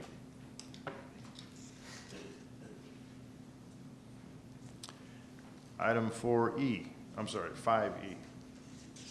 Consider an ordinance creating classified positions under civil service in the police and fire departments, providing for a pay scale under civil service, repealing all ordinances in conflict herewith, and providing a penalty clause, providing a severability clause, and providing a repealing clause. Mr. Siegel. Good evening. Any changes made to civil service classifications, whether they be position numbers or salary, must be approved by ordinance by council in accordance with the Texas Local Government Code, subsection 143.21. For this year, there are no changes to the number of positions within the police and the fire departments. However, we are changing the pay scales for both police and fire with our 5% increases as were approved in the city budget. And those are in your packet.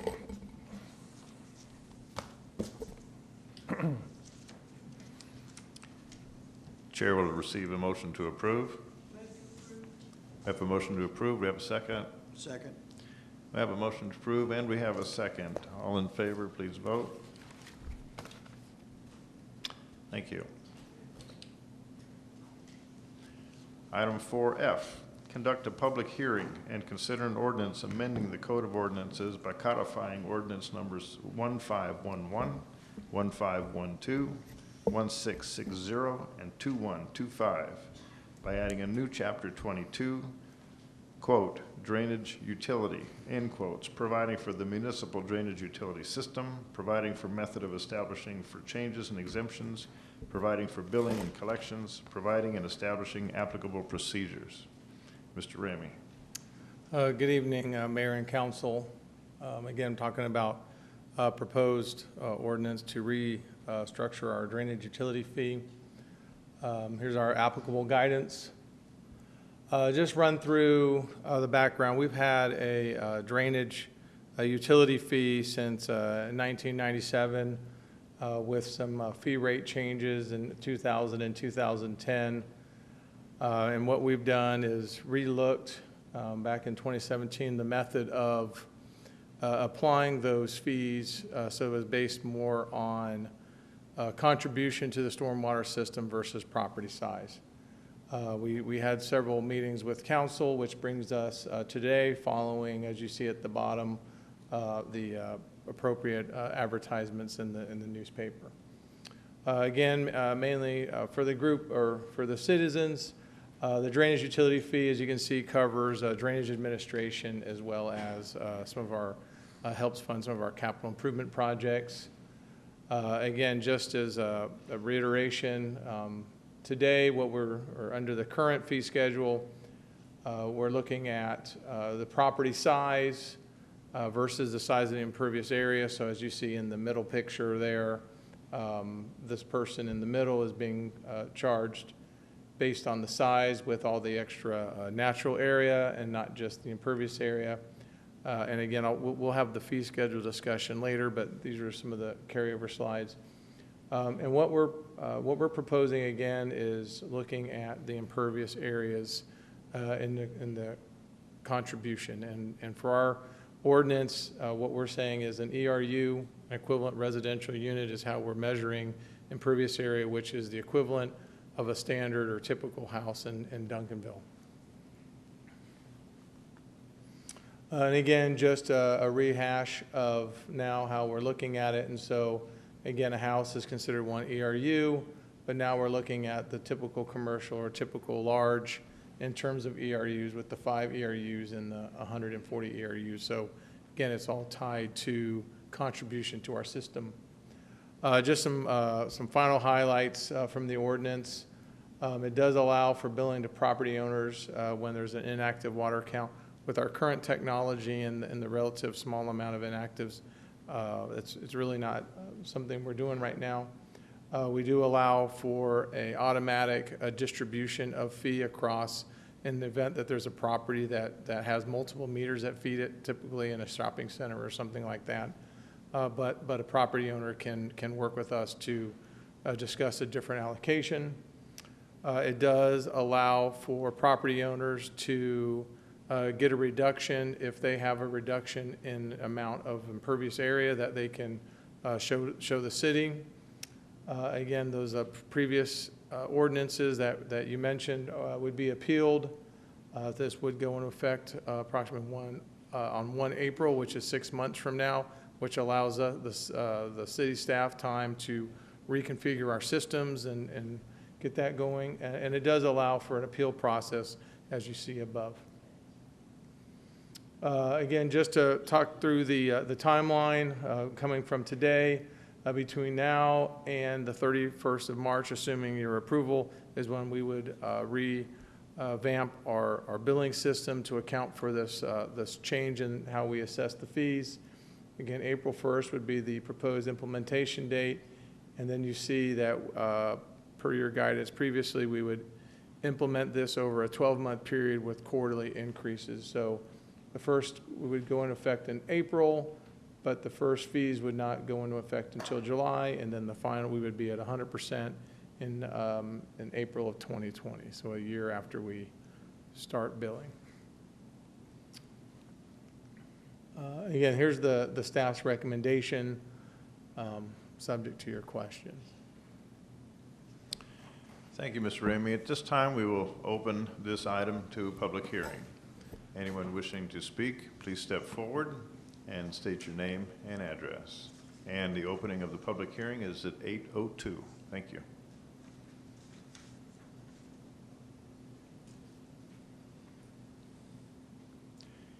Seeing no one stepping forward, the chair will accept the motion to close the public hearing. Move to close the public hearing. Second. We have a motion to close the public hearing and approve it. The timestamp will be 8:03. Please vote. This is closing the public hearing. Thank you. The chair will now open it up to any discussion by council. Seeing as there's no discussion, the chair will accept a motion to approve.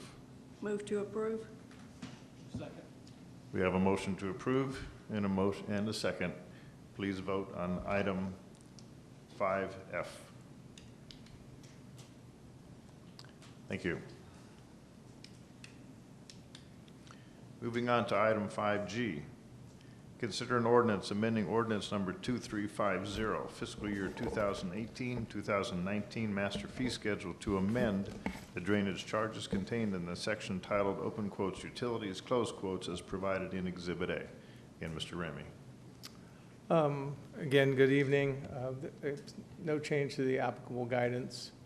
Just a quick background, again, this immediately follows your approval, and so this is where we're bringing, why we're now bringing the revised fee. You have previously approved the master fee schedule with the approval of the stormwater ordinance. Now we've got to redo the fees. So again, just to run through it on our old schedule, as you see, we were tied to the size, and we were establishing with our fee now, establishing a rate of $3.50 for a equivalent residential unit, which is also what we would charge houses. Just to show you again for the public where we stand in terms of our this utility fee. For houses, as you see, we're at the bottom end of the spectrum, and there is no change with the family houses. With the small commercial, there's a slight change in a typical small commercial from 15 to 21, but as you see, we are still at the bottom end of the fee spectrum when it comes to drainage utility fees. And then finally, with our large commercial, we're more in par with the cities that have the utility fees at our $4.90, but again, on the bottom end of the spectrum. Again, just to summarize the amendment to the fee schedule, we're establishing the value of one equivalent residential unit as $3.50, which is also what we will continue to charge the residential properties. Multifamily, churches, schools, and commercial industrial are all charged the same amount, which again is $3.50 per ERU per month. But for the non-residentials, there is a minimum charge of $10 for those properties. And just to reiterate the timeline that we stated below, we would implement this on 1 April 2019, and then start our increases so that 12 months from that point, we would be fully implemented. Again, the staff recommendation. Subject to your questions. Ms. Thomas. Yes, I'd like to, the reason why there's not much discussion going on now is because there was a lengthy amount of discussion during the briefing sessions, and I would like to direct the citizens who are interested in that discussion to go back and look at the archives, and that if you have interest in that. Okay. Seeing as how there's no further discussion, the chair will accept a motion to approve. Move to approve. Motion to approve. Second. We have a motion to approve and we have a second. Please vote. Thank you. Moving on to item 5H. Consider a resolution approving the terms and conditions of professional engineering services agreement number 18-085 to develop a water master plan and a wastewater master plan for the city of Duncanville with Kimley Horn and Associates Incorporated, the proposed amount of $143,200. Good evening, Honorable Mayor Gordon, distinguished members of the Duncanville City Council, City Manager, City Attorney, City Secretary. My name is Jacqueline Colton. I'm the Assistant Director of the Public Works Department, and I am here to talk to you all about water and wastewater master plans. In particular, the staff is requesting the City Council's approval of a professional service agreement with Kimley Horn for the development of the water and wastewater master plans for the city. This goal is in accordance with Council Capstone number 2, create high-quality neighborhoods and parks, for we know that water provides life, supports economic development, and it's just important for health and safety. Goal number 2, maximize city and community resources to improve quality of life in a sustainable manner. And work plan item 2.48, execute FY18 water wastewater capital improvement program.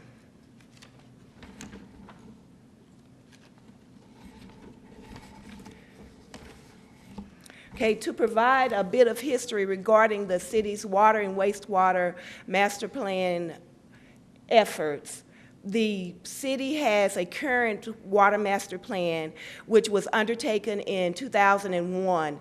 The planning horizon was for 10 years. And out of that plan came important recommendations. One of them was for division of the pressure planes in order to equalize pressure and provide for more efficient operation.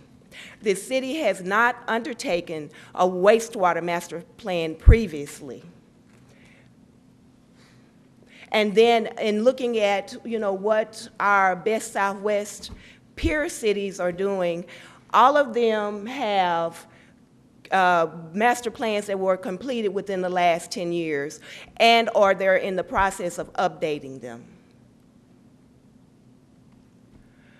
One of the main drivers for us wanting to do water and wastewater master plans at this time, as the city manager mentioned in the briefing session, is that we recently completed the comp plan, which identified areas of opportunity for redevelopment and development for growth. So we know that anytime that you plan, you have to have support behind that to ensure that you're able to meet the goals. So that's one of the main drivers for wanting to do water and wastewater master plans at this time.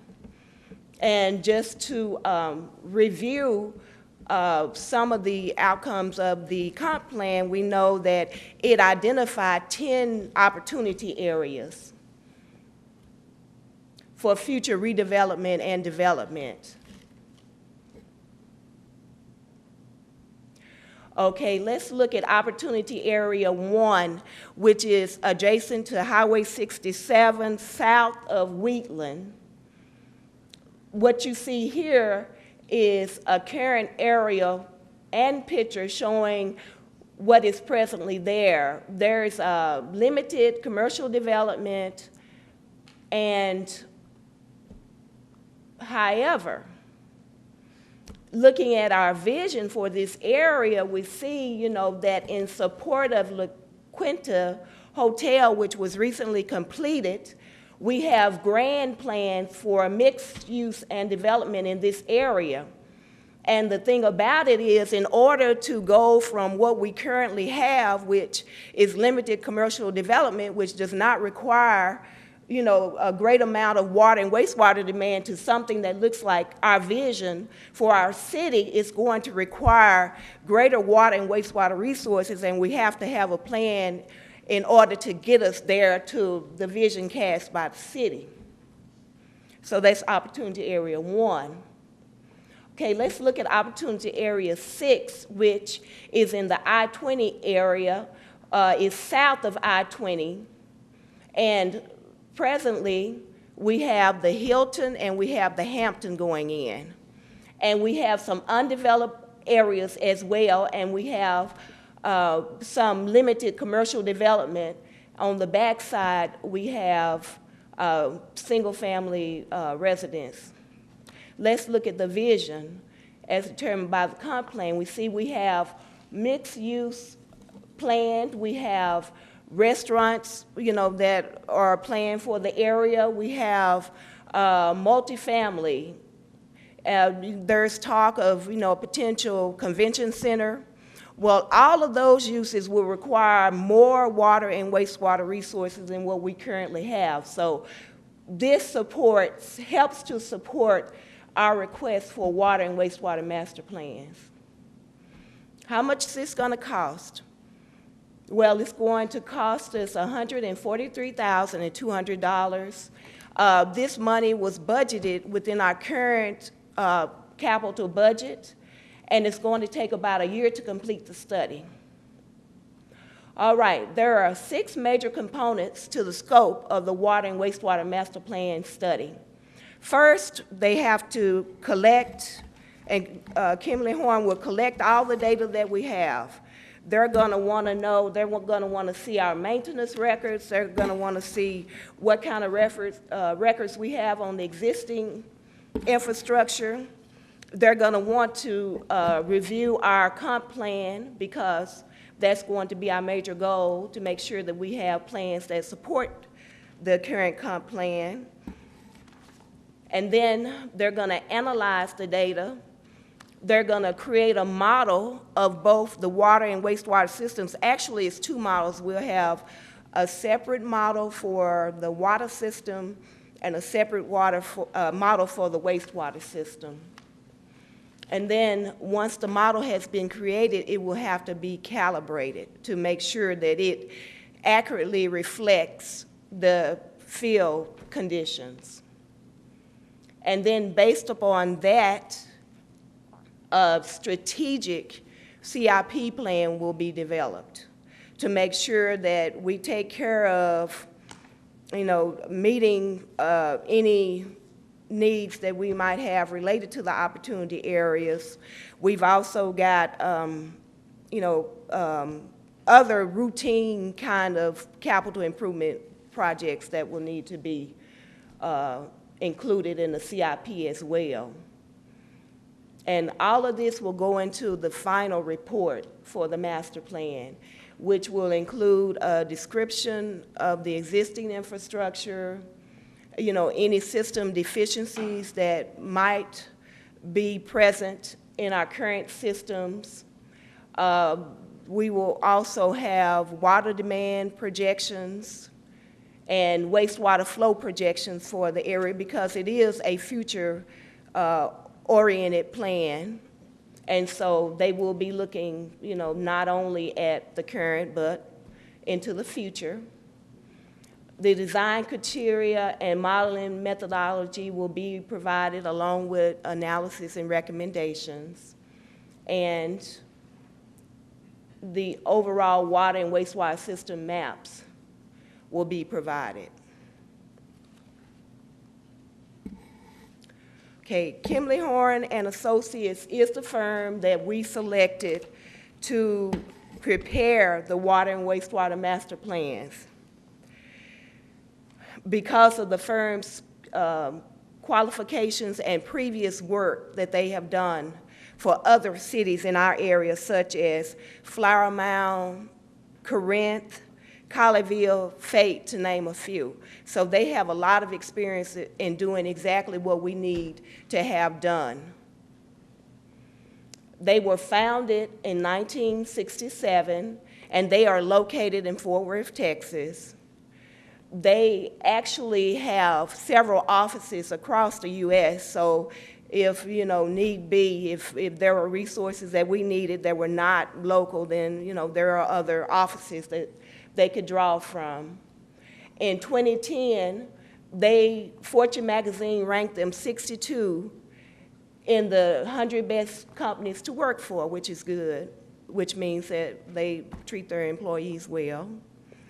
And they participated in the conceptual design of the Main Street project. So they do have some experience with us. And so we're looking forward to bringing them on board to complete this study. So in conclusion, we would ask that you all would please vote approval for this project. We think that it will help to support the comp plan opportunity areas and the city's long-term goals to provide adequate water and wastewater services to the citizens and customers of the city of Duncanville. It will also help us to be strategic in our spending for water and wastewater resources. There's only a limited amount of funds, and we have to be good stewards of those. And this will help us to be more strategic in how we plan and spend our monies. So appreciate the opportunity to come before you all tonight. Would like to say that Kimberly Horn has a representative here, Mr. John Atkins. Should you have any questions of him? With that said, do you all have any questions? Yes, first is Councilmember Thomas. Mayor, I was just going to move to approve. We have a motion to approve, and we have a second. Okay. Any further discussion? Councilmember James. Don't you have a large location in North Dallas? Huge building. And we have 5 offices. Yeah. Oh, well, that one's right on LBJ, so you can see it. Yeah, I thought so. It's not just Fort Worth. Any other comments, questions? I have a couple of questions, if there aren't any others. As I understood this study is going to address 10 years out. And understanding, if, Mr. Atkins, if you want to come up to answer this, or Ms. Colton, whichever feels more comfortable to work on this one. Looking at strategic planning and what has to happen in terms of what's going on with the expansion of the Metroplex today, there is no doubt that Duncanville is going to be included in that explosive expansion in the next 10 years. What methodology, what statistical references, what kind of algorithms do you use to go from today to looking at 10 years out? Well, first of all, we go back to your comp plan as a starting basis for that. As far as looking at specific years and the rate of growth, that's where that comes from. What we're going to do is look at your current system today, see where it stands, but then also focus on the 10 opportunity areas predominantly. So we have not talked specific about what that growth rate is. I think that's one thing we reconvene with your planning department and need to come back to you and talk about that too. And that creates the pace of the infrastructure. So what we'll do is actually focus strictly on the infrastructure needed to serve those areas. And then we can come back and talk about the pacing, because it's your growth rate's one thing, but then also affordability to be able to, if y'all so choose to build that infrastructure ahead of redevelopment, or if you partner with development to build that, there's a partnership that can go on there, and obviously that can help funding those projects. So defining the time period will be really up to the growth rate that we feel is comfortable, not only from y'all's perspective, but the city planning department's perspective. So you'll look, going back to one of the terms that was described as terms of a system deficiency. Correct. Looking 10 years out, it's going to be a pay me now or pay me later kind of a thing to understand how much more water we're going to need. Are those going to be like 4-inch lines going to 6-inch lines, going to 10-inch lines for both the supply and for the wastewater?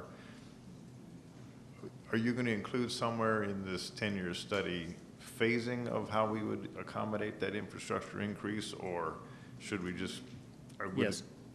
Would The short answer is tell yes. us like your end Yes. state in 10 years is going to cost Yeah. you X hundreds of millions, but if you do it today, you know, you could save some money by doing it all today, preparing for 10 years out, or phasing it over a certain period Exactly. of time. Yes. I mean, ideally, nothing cost. It's not going.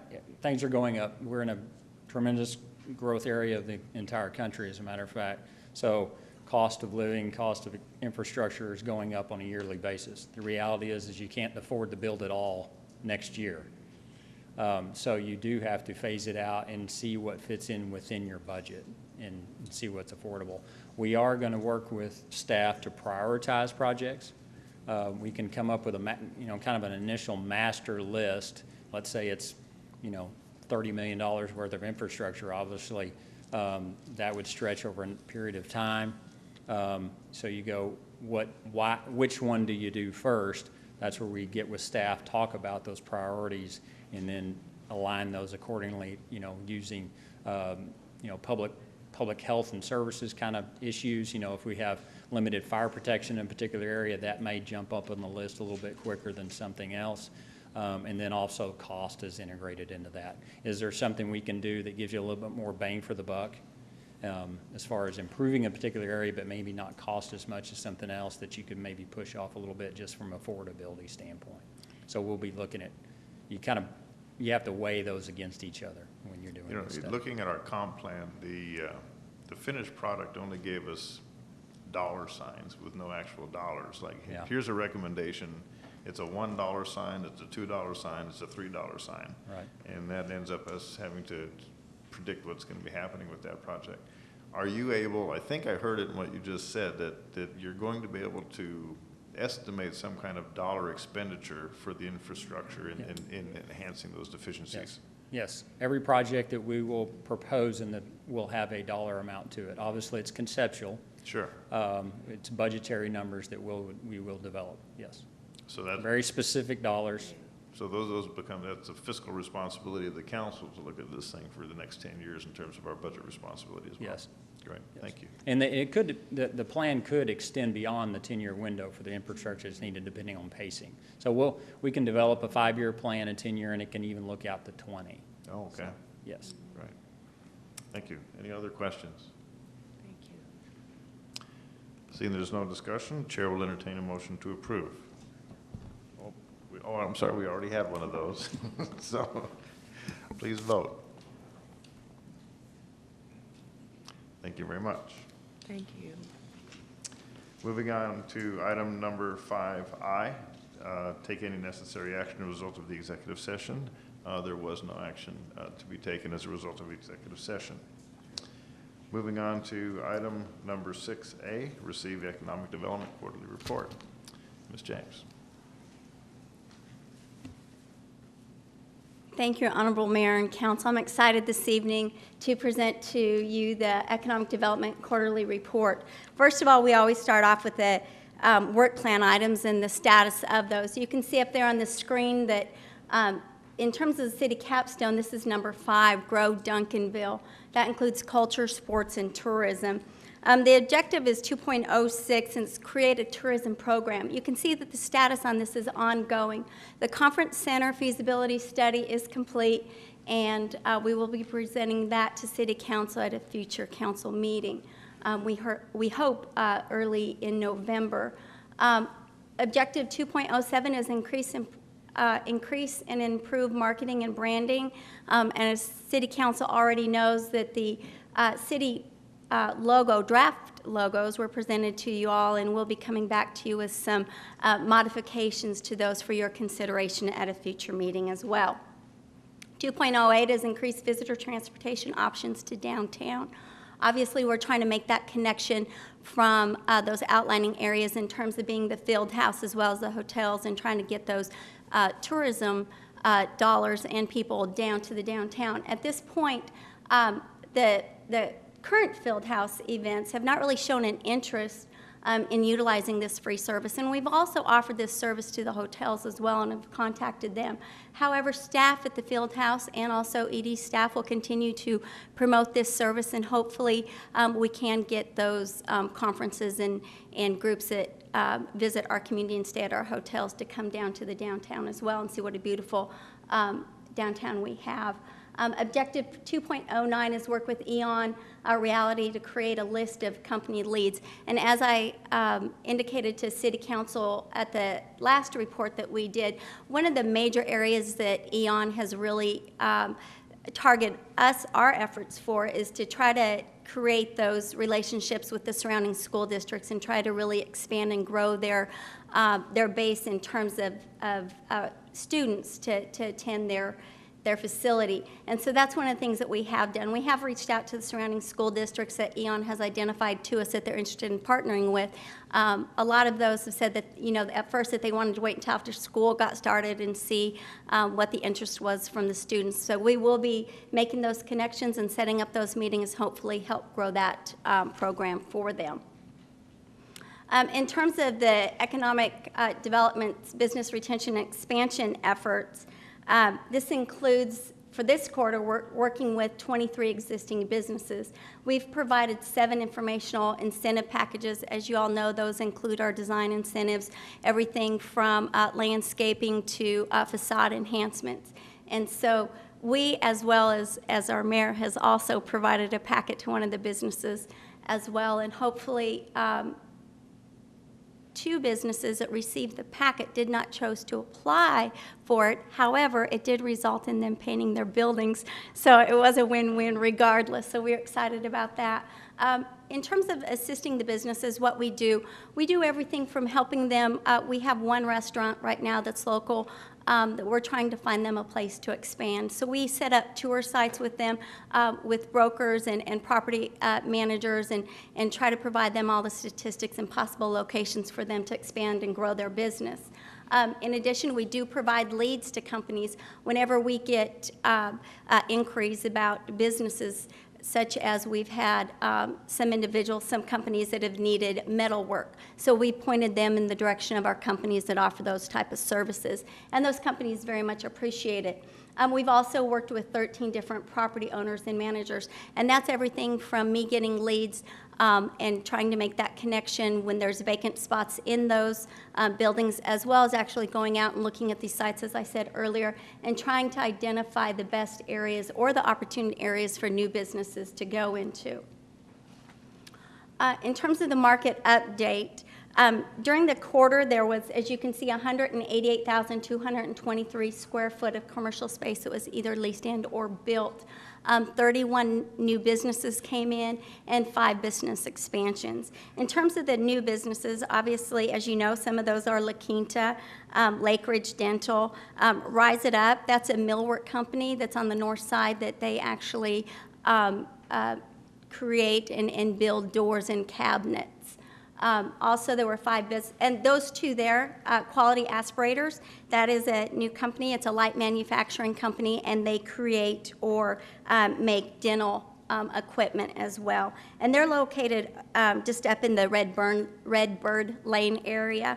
And then also Nick's Pasta or Pizza and Pasta, and they're a new restaurant as well. They took the place of where Bobo Express used to be. So hopefully if you get a chance, you'll go over there and try their new pasta and pizza that they have. Moving on in terms of working with developers and new business prospects. We've worked with 28 different developers and brokers. These are residential and commercial. This is actually, our interaction with these have actually resulted in 1 building under contract, and as soon as I'm able to release that, I will, but also other property that developers are very, very interested in purchasing. They see the opportunities here in Duncanville. They see the growth with the upgrades for I-20 and 67, and they're very impressed with that and see those opportune areas that Jackie spoke about earlier. Retailers. We worked with 5 different retailers. Some of those, just to name a couple, included Zoomies. They're a fashion clothing store, and I'll talk about them a little bit later, as well as Tuesday Morning and Pillow Expressions. Caddo as well has showed some interest. Obviously, we know that they do have a location over in the Wheatland and I-20 area, but they have shown some interest as well in Duncanville as we've reached out to them. 8 different restaurants. Those include, as you can see, everything from sandwich shops to family casual. Some of those that we've spoken with and that we've been working with for a couple years include Jersey Mike's, Firehouse Subs, Jimmy John's, Rock and Brews, Shipley Donuts is very interested in Duncanville, Firebirds, Wood Fire Grill, and Santa Fe Cattle Company. I will say this is something that's been asked many times in terms of some of the different restaurants. And for instance, Jersey Mike's and Jimmy John's and even Firehouse Subs, all 3 of those want to come to Duncanville. They know that there's a demand here, and they know that there's an opportunity here. What they're waiting for right now, and we just met with them, and I'll talk about that here in a minute, but we just met with them, and really what they're looking for right now is they're waiting on franchisees. So even though we get a restaurant that wants to come into the area, the second step is for them to line up a franchisee or an owner that's willing to purchase property and move into that market, and so that's what we're waiting on to get those new restaurants in here. Manufacturing, we had 11 leads. We get those leads from the state and from the Dallas Chamber of Commerce, as well as individuals calling. I don't know how many of the council members, I know Ms. Jameson knows for sure, but the Nance property has been listed for sale with a broker, And so that has created a lot of interest and buzz, and so I've had a number of people contact me about that property that's interested, and we've been directing them to the broker for that property. A lot of the leads that we get from the state, unfortunately, even though we have the rail component, and this is something that we've talked about numerous times over the years, even though we have the rail component, which is huge, and now that the Nance property's opened up, that's fabulous. But a lot of them look for 50,000 plus square feet on the buildings, and then a lot of them look for 30 plus acres. And the Nance Farms that's available is just over 19 acres. So we do have some limitations there, unfortunately. Moving on, in terms of the recruitment events, we've had a very busy quarter. We attended the North Texas Commercial Association of Realtors and Real Estate Professionals, or NETCARS is what that's, Commercial Real Estate and Developer Expo. More than 1,000 retailers, developers, and brokers and affiliates attended this event. ED staff pitched Duncanville and development opportunities here in Duncanville to a number of them, and again, this is one of the places that we were able to locate a developer that's very interested in and has put a contract on one of the properties here. ED staff also attended the BizNow's Retail South event. There were 220 developers and business owners there. They discussed current projects. They discussed the current market as well as future market trends, and also the potential opportunities in Dallas and the southern sector. There were a lot of developers there that were from the northern sector of the Metroplex, I guess you would say, and so it was a great opportunity to really highlight the Dallas sector, or the southern sector of the Metroplex. And that's where we actually made the connection with the one retailer that I talked about earlier, being Zoomies, and they're very interested. It's a clothing store that is aimed towards the younger generation, and they're very interested in the market. ED staff also attended the 2018 Retail Live Austin recruitment event, and there were more than 2,000 retailers, developers, and brokers. And you'll see up there, that was a picture from the event. ED staff, again, pitched Duncanville and the development opportunities within the community. We were able to speak with 9 different developers there and 11 retailers and restaurants as well. So basically what happens during that is that we have meetings set up, as well as we walk to different tables and different booths and meet with them individually and pitch Duncanville and the opportunities that we have here. All of the third-party recruitment firms, we see them all, and we get to really know their faces because they're at these same events. Other activities that the EDC has been involved with, ED staff did present to over 100 realtors and affiliates during the Metro Texas Association of Realtors Southern Dallas Realtor Workshop. That was really exciting. I was able to highlight Duncanville and the different development opportunities, as well as different incentive opportunities, and just to the realtors, and just the fact that we're here, we're going to cut the red tape, we're going to walk them through the process and make it as easy for them and their client to develop here in Duncanville as possible. And there was a lot of interest that was generated from that group. So we look forward to continuing those contacts. That was just last week. In addition, the board did approve an infrastructure grant to Cox Farm Nursery, LLC, in the amount not to exceed $22,975. This will be coming to City Council for final approval. This is to put in the dry stacks for the fire hydrants to be able to utilize the greenhouses there in the back, which will be an excellent opportunity for Duncanville. The majority of those plants that are raised back there, which is exciting, are all taxable. So that will really increase the tax base. The City of Duncanville and its partnership with Eon Reality was also highlighted by the International Economic Development Council to its members across the United States. The IEDC highlighted those communities that had public-private partnerships that were using innovation to really move their economies forward and the economy overall in general. And so this was one of those projects that were highlighted and we were very proud of.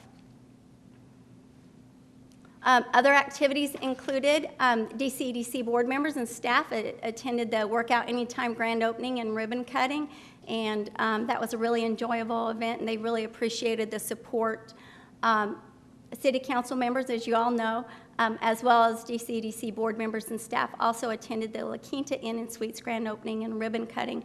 There they provided lunch as well as tours of the hotel, as many of you all know. And I'd like to thank those that were able to attend. That's something that we do here a lot whenever we have grand openings or whenever we have events that we're able to engage the businesses. They really appreciate seeing staff and obviously city council and board members there as well. So with that, I'll be happy to answer any questions that you might have. Thank you. Any questions? Councilmember Cooks. Yeah, thank you, Jessica, for the report today. Jessica, would you go back to that 2.08, the objective of the transportation? I think that's what we're looking at. Uh-huh. Talk a little bit more about that increased visitors transportation Sure. options for me, please, downtown. Yes, sir. So that was one of the goals that the council had established, was to really try to grow sports tourism and obviously link that down to the downtown and try to increase tourism and really increase the spending or the visitors to the downtown area. And so this is one of the ideas that we had came up with, was to really try to make that connection, that link between people come to town and they go to conferences at the Hilton all the time, let's say, for example, or at the different hotels or at the Field House. But unfortunately, a lot of times we're not able to capture that market into the downtown area. And there's a lot of missed sales and a lot of missed opportunities for those retailers. And so what we're trying to do is look at different ways to make that connection and really try to drive that traffic, not only to our businesses on the outskirts of town, but also into the heart of our community. Yeah, have you got any hits from it? I don't think there's much downtown that visitors would want to, I mean, it's not anything against the business itself, but there's much downtown that a visitor would want to come in and share with, and maybe that's why they're not taking up on that offer. So I'm just kind of wondering, is there any other attraction that you can help, or that the businesses can help to get, to entice them to come visit downtown Duncanville? Well, obviously, we work with them trying to, with the hotels, to ensure that if the different businesses have marketing materials. I mean, obviously, Ben Franklin is the main anchor down there. We know that. But it's just a great opportunity to highlight the downtown.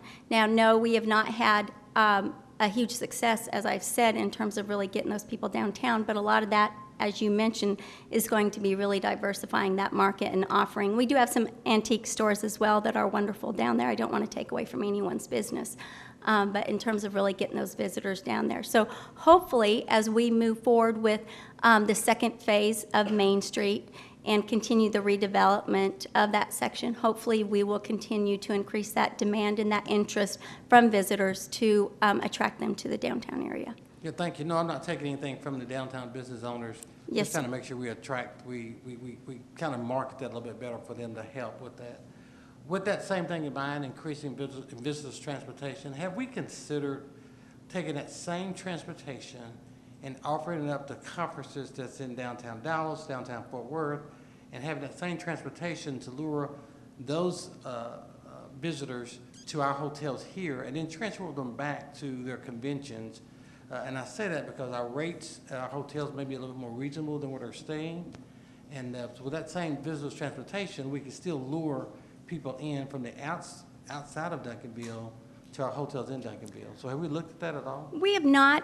That is something definitely that we can put down to look at. I will tell you that unfortunately a lot of communities, especially CVBs that are very active, are somewhat, I won't say territorial, but obviously they want to keep their visitors in their hotel so that they can get those tax dollars. But there's always an opportunity to try to open up some of those discussions by all means, Mr. Yeah, Cooks. and you're right. I think it really comes from the promoters of the event. So once we hear that, for instance, I'll just give you an example. There's the Grambling Prairie View game that's in downtown South Dallas going on. And so most of the people travel from all out of town. Wouldn't it be great that we got with the producers, not the hotel, and to share with them about our visitors transportation and then get them here to our hotel? I think those types of out-of-the-box thinking will help us fill our hotels as well as meet your demand of visitors transportation. I think it's a great idea. The second one I had was the franchise. If you go back to the, you mentioned, will we be getting this presentation at all? Oh, yes, it's sent out. All of our presentations are sent out. Yes, sir. I don't think I've, did I get this one? Did we get this one already? Tomorrow. All right, thank you. We get the presentations after. After, all right, thanks. All right, so let's go back to the franchisee support. Talk about a little bit more about the, what you said on the franchisees, trying to get them to come to Duncanville or work with us. Okay, in terms of the new restaurants, yes, that's one thing that a lot of the restaurants that are franchised, it's not only the corporate office, which is what we meet with when we go to the recruitment events. We meet with the corporate offices. And so basically the corporate offices, they approve areas that, yes, we approve for our product to go into this market. From that, then they wait or they recruit owners, franchisees, to actually, individuals to become franchisees of their business, whether it be, it doesn't matter whether even it's a hotel, but with a restaurant.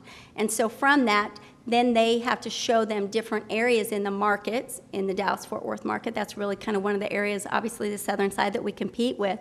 But, and then it's up to the franchisee to be able to choose which market that they would like to go in. So even though the corporate offices have identified Duncanville as a great opportunity, they're waiting for a franchisee that's willing to go into this market as well. Great, so that leads me right to the question I had with that, and that is any other surrounding cities offering any incentive to franchise to move to Duncanville? In other words, if a franchisee said, look, I really want to move to Duncanville, and we'll do that by incentive you to move to Duncanville and to bring that franchise to Duncanville, have we looked at that? Is there something we offer? Oh, that is something definitely we offer. That's one thing, as you know, being on EDC, that Duncanville is very unique in terms of we have special legislation that allows us to provide retail incentives. Most communities are not able to. They can only provide incentives from an infrastructure standpoint. But yes, so for instance, there's been a number of restaurants, for instance, that has looked at the Winco property, we'll say, over in that area. And so that's one of the things that we always, when we are working with the owner of the franchise, the business owner, that's something that we always tell them, that we do offer incentives and retail incentives to help that development come to Duncanville. And so, yes, they are aware that there are incentives available. Yes, sir. Okay. Yeah, and I guess I'll visit back with you more, because I know working on EDC, I didn't see that we offered that much of incentive for a franchisee to come and to work within the within Duncanville. So I heard that the paint grants or the landscaping grant, but the franchise part, I would like to know more about that. So maybe I'll ask the city manager to direct me to where that is, or you could as well. Sure. Yes, sir. Then the last question I have is to talk about, thank you for attending all of the mini recruitments with developers.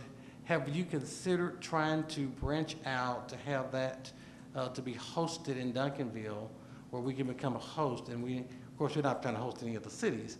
We're trying to host ourselves. Have you considered having a miniature event here just for Duncanville where we can showcase our own city and properties? Oh, sure, without a doubt. We're always looking at new opportunities to do that. So yes, that's definitely something that we've talked about and that we look forward to doing in the future. Obviously, on a larger scale, and I know that it incorporates all the communities, the Red Summit, that's really one of the things that it's designed for with the Best Southwest. Unfortunately, I don't know that it really has achieved its goals completely, but yes, we are definitely looking at different opportunities to host different events here in Duncanville to highlight the area. Do you yes, know about when you're expecting to kind of do something of that sort? Well, we would hope to do it this year. Okay, all right, thank you. That concludes my questions. Ms. Jameson. I've had several requests for a Papacitas, including people who don't live here. Yes, ma'am. And they think that we're the perfect location for it. So I know that you have conversations with them. Have you ever mentioned Papacitas? Oh, we've got the population. We've got the people that will go out to eat, and we already Papa Dove's is packed all the time. Yes, ma'am. So I thought it was interesting that someone who didn't even live here said, "You know what y'all need?" And I said, "What's that?" And when they said Papacitas, I agree. That is conversation and dialogue that we continue to have with Papas. Obviously, as we all know, they do things in their own time. as we've learned with the Papa's Barbecue. But yes, we hope that in the future that they will branch out in addition to what they've done so far and include another product here.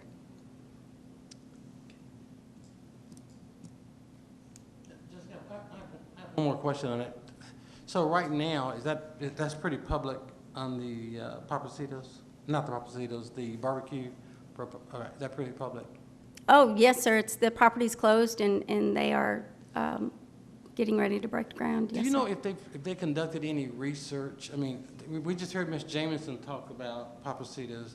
I've heard people, even in EDC, we look at even at our comprehensive plan, we talk about steakhouse.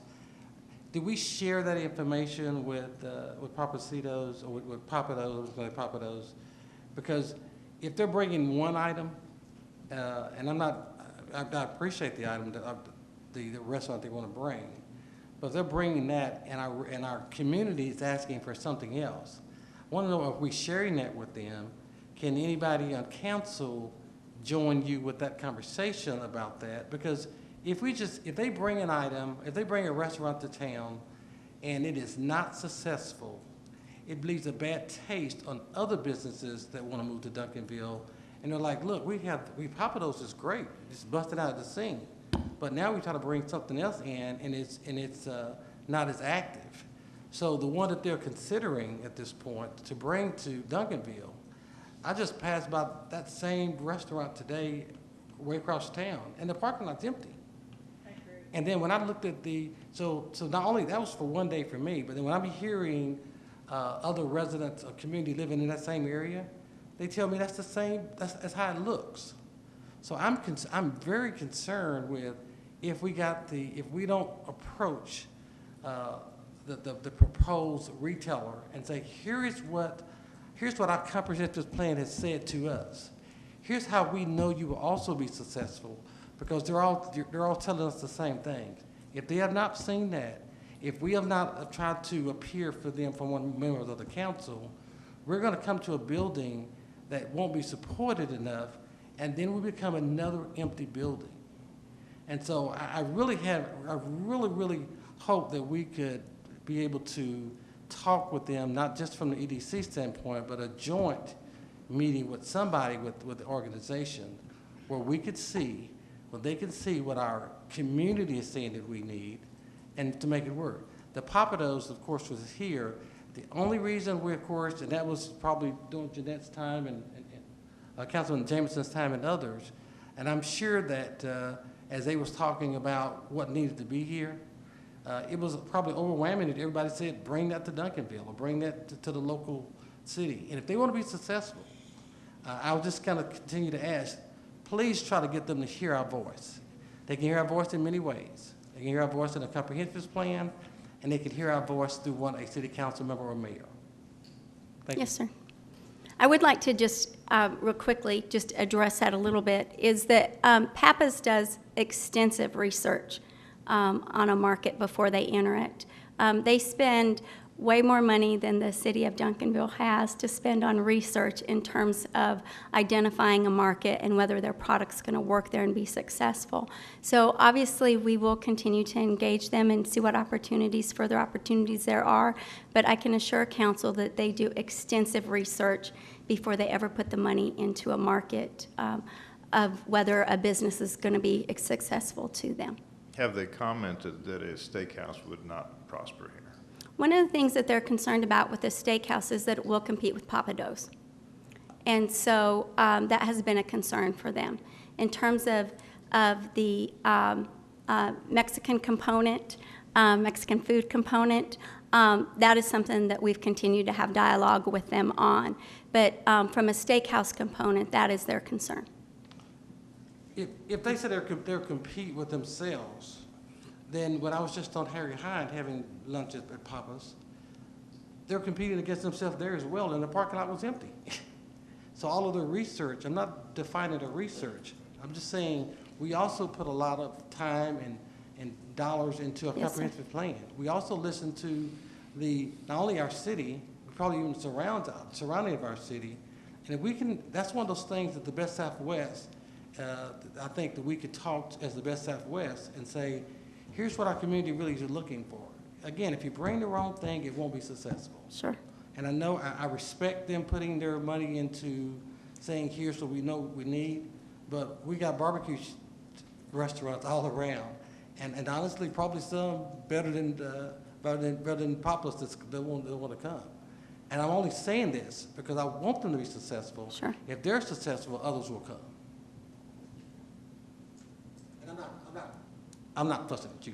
I'm just saying to you, I hope that we can team up together more, Mayor and City Manager, as a joint adventure to talk with that organization to let them know what our citizens is saying. Okay, if there's I any... would like to add a Okay. little bit. Mayor and council, I think, as Jessica said, we work with these businesses, but all businesses, all retail, have their own research component. And they know better their market and what they're looking for than we can know what they're looking for. We do share data as much as we can. The surveys that we have had have been basically informal surveys. The surveys you get, the data you get are informal, people talking to you, hey, this is what I would like to have. They know how to do a much more scientific research and data, and so we certainly work with them and we want to. I think our best opportunity is to welcome Papa's here and their Papa's Barbecue and support that business in our community. And we will continue to work with them to then say, hey, we're a great market for you. You need to bring another restaurant here. And I think that is our best opportunity to, again, continue to support all of the businesses that we have and the restaurants we have in Duncanville. And City Manager, I respect that. I also still think that a joint effort, though, with... Point well taken. I understand. No, let me finish, I Mayor. understand. I respect that, but I still think a joint effort with council as well as EDC, having that conversation, will also hopefully bring some strength to it as well. When the opportunity presents itself, I'm sure that Ms. James and Mr. Hugman will invite City Council to participate in any collective agreement that we can have with the Papa's organization and see what we can do to influence their research to direct them in a different path. But we can't just wait on my that. association with other corporations in terms of the amount of detail and the amount of resource that they incorporate into where they go into a particular metroplex area is down to the nth degree. They go down to the square footage in terms of what the investment and the return on square inch could be. And when we're dealing with an organization the size of Papa's, I think we need to respect that, but at the same time, I also respect that we personally have an interest in having something different than a barbecue here, and then we will do all that we can to express those feelings to them and possibly get them to change their minds. Thank you. Still my light on, Mayor. Mr. Cooks, finalize, please. Thank you. All right, so again, respecting all that, I do hear what we're saying, and yes, I am beating the dead horse because I want to make sure that I'm not just speaking on behalf of one council member. I'm speaking of all. I'm speaking on the experiences that we've seen Papa's throughout the city as well. So I hear what we're saying. I just don't think it's just one of our economic development only that needs to talk to some organizations when we're trying to aggressively bring stronger retailers, restaurants into our community. Thank you, Chair. I'll accept the motion to adjourn. We are adjourned at 8:56. Thank you.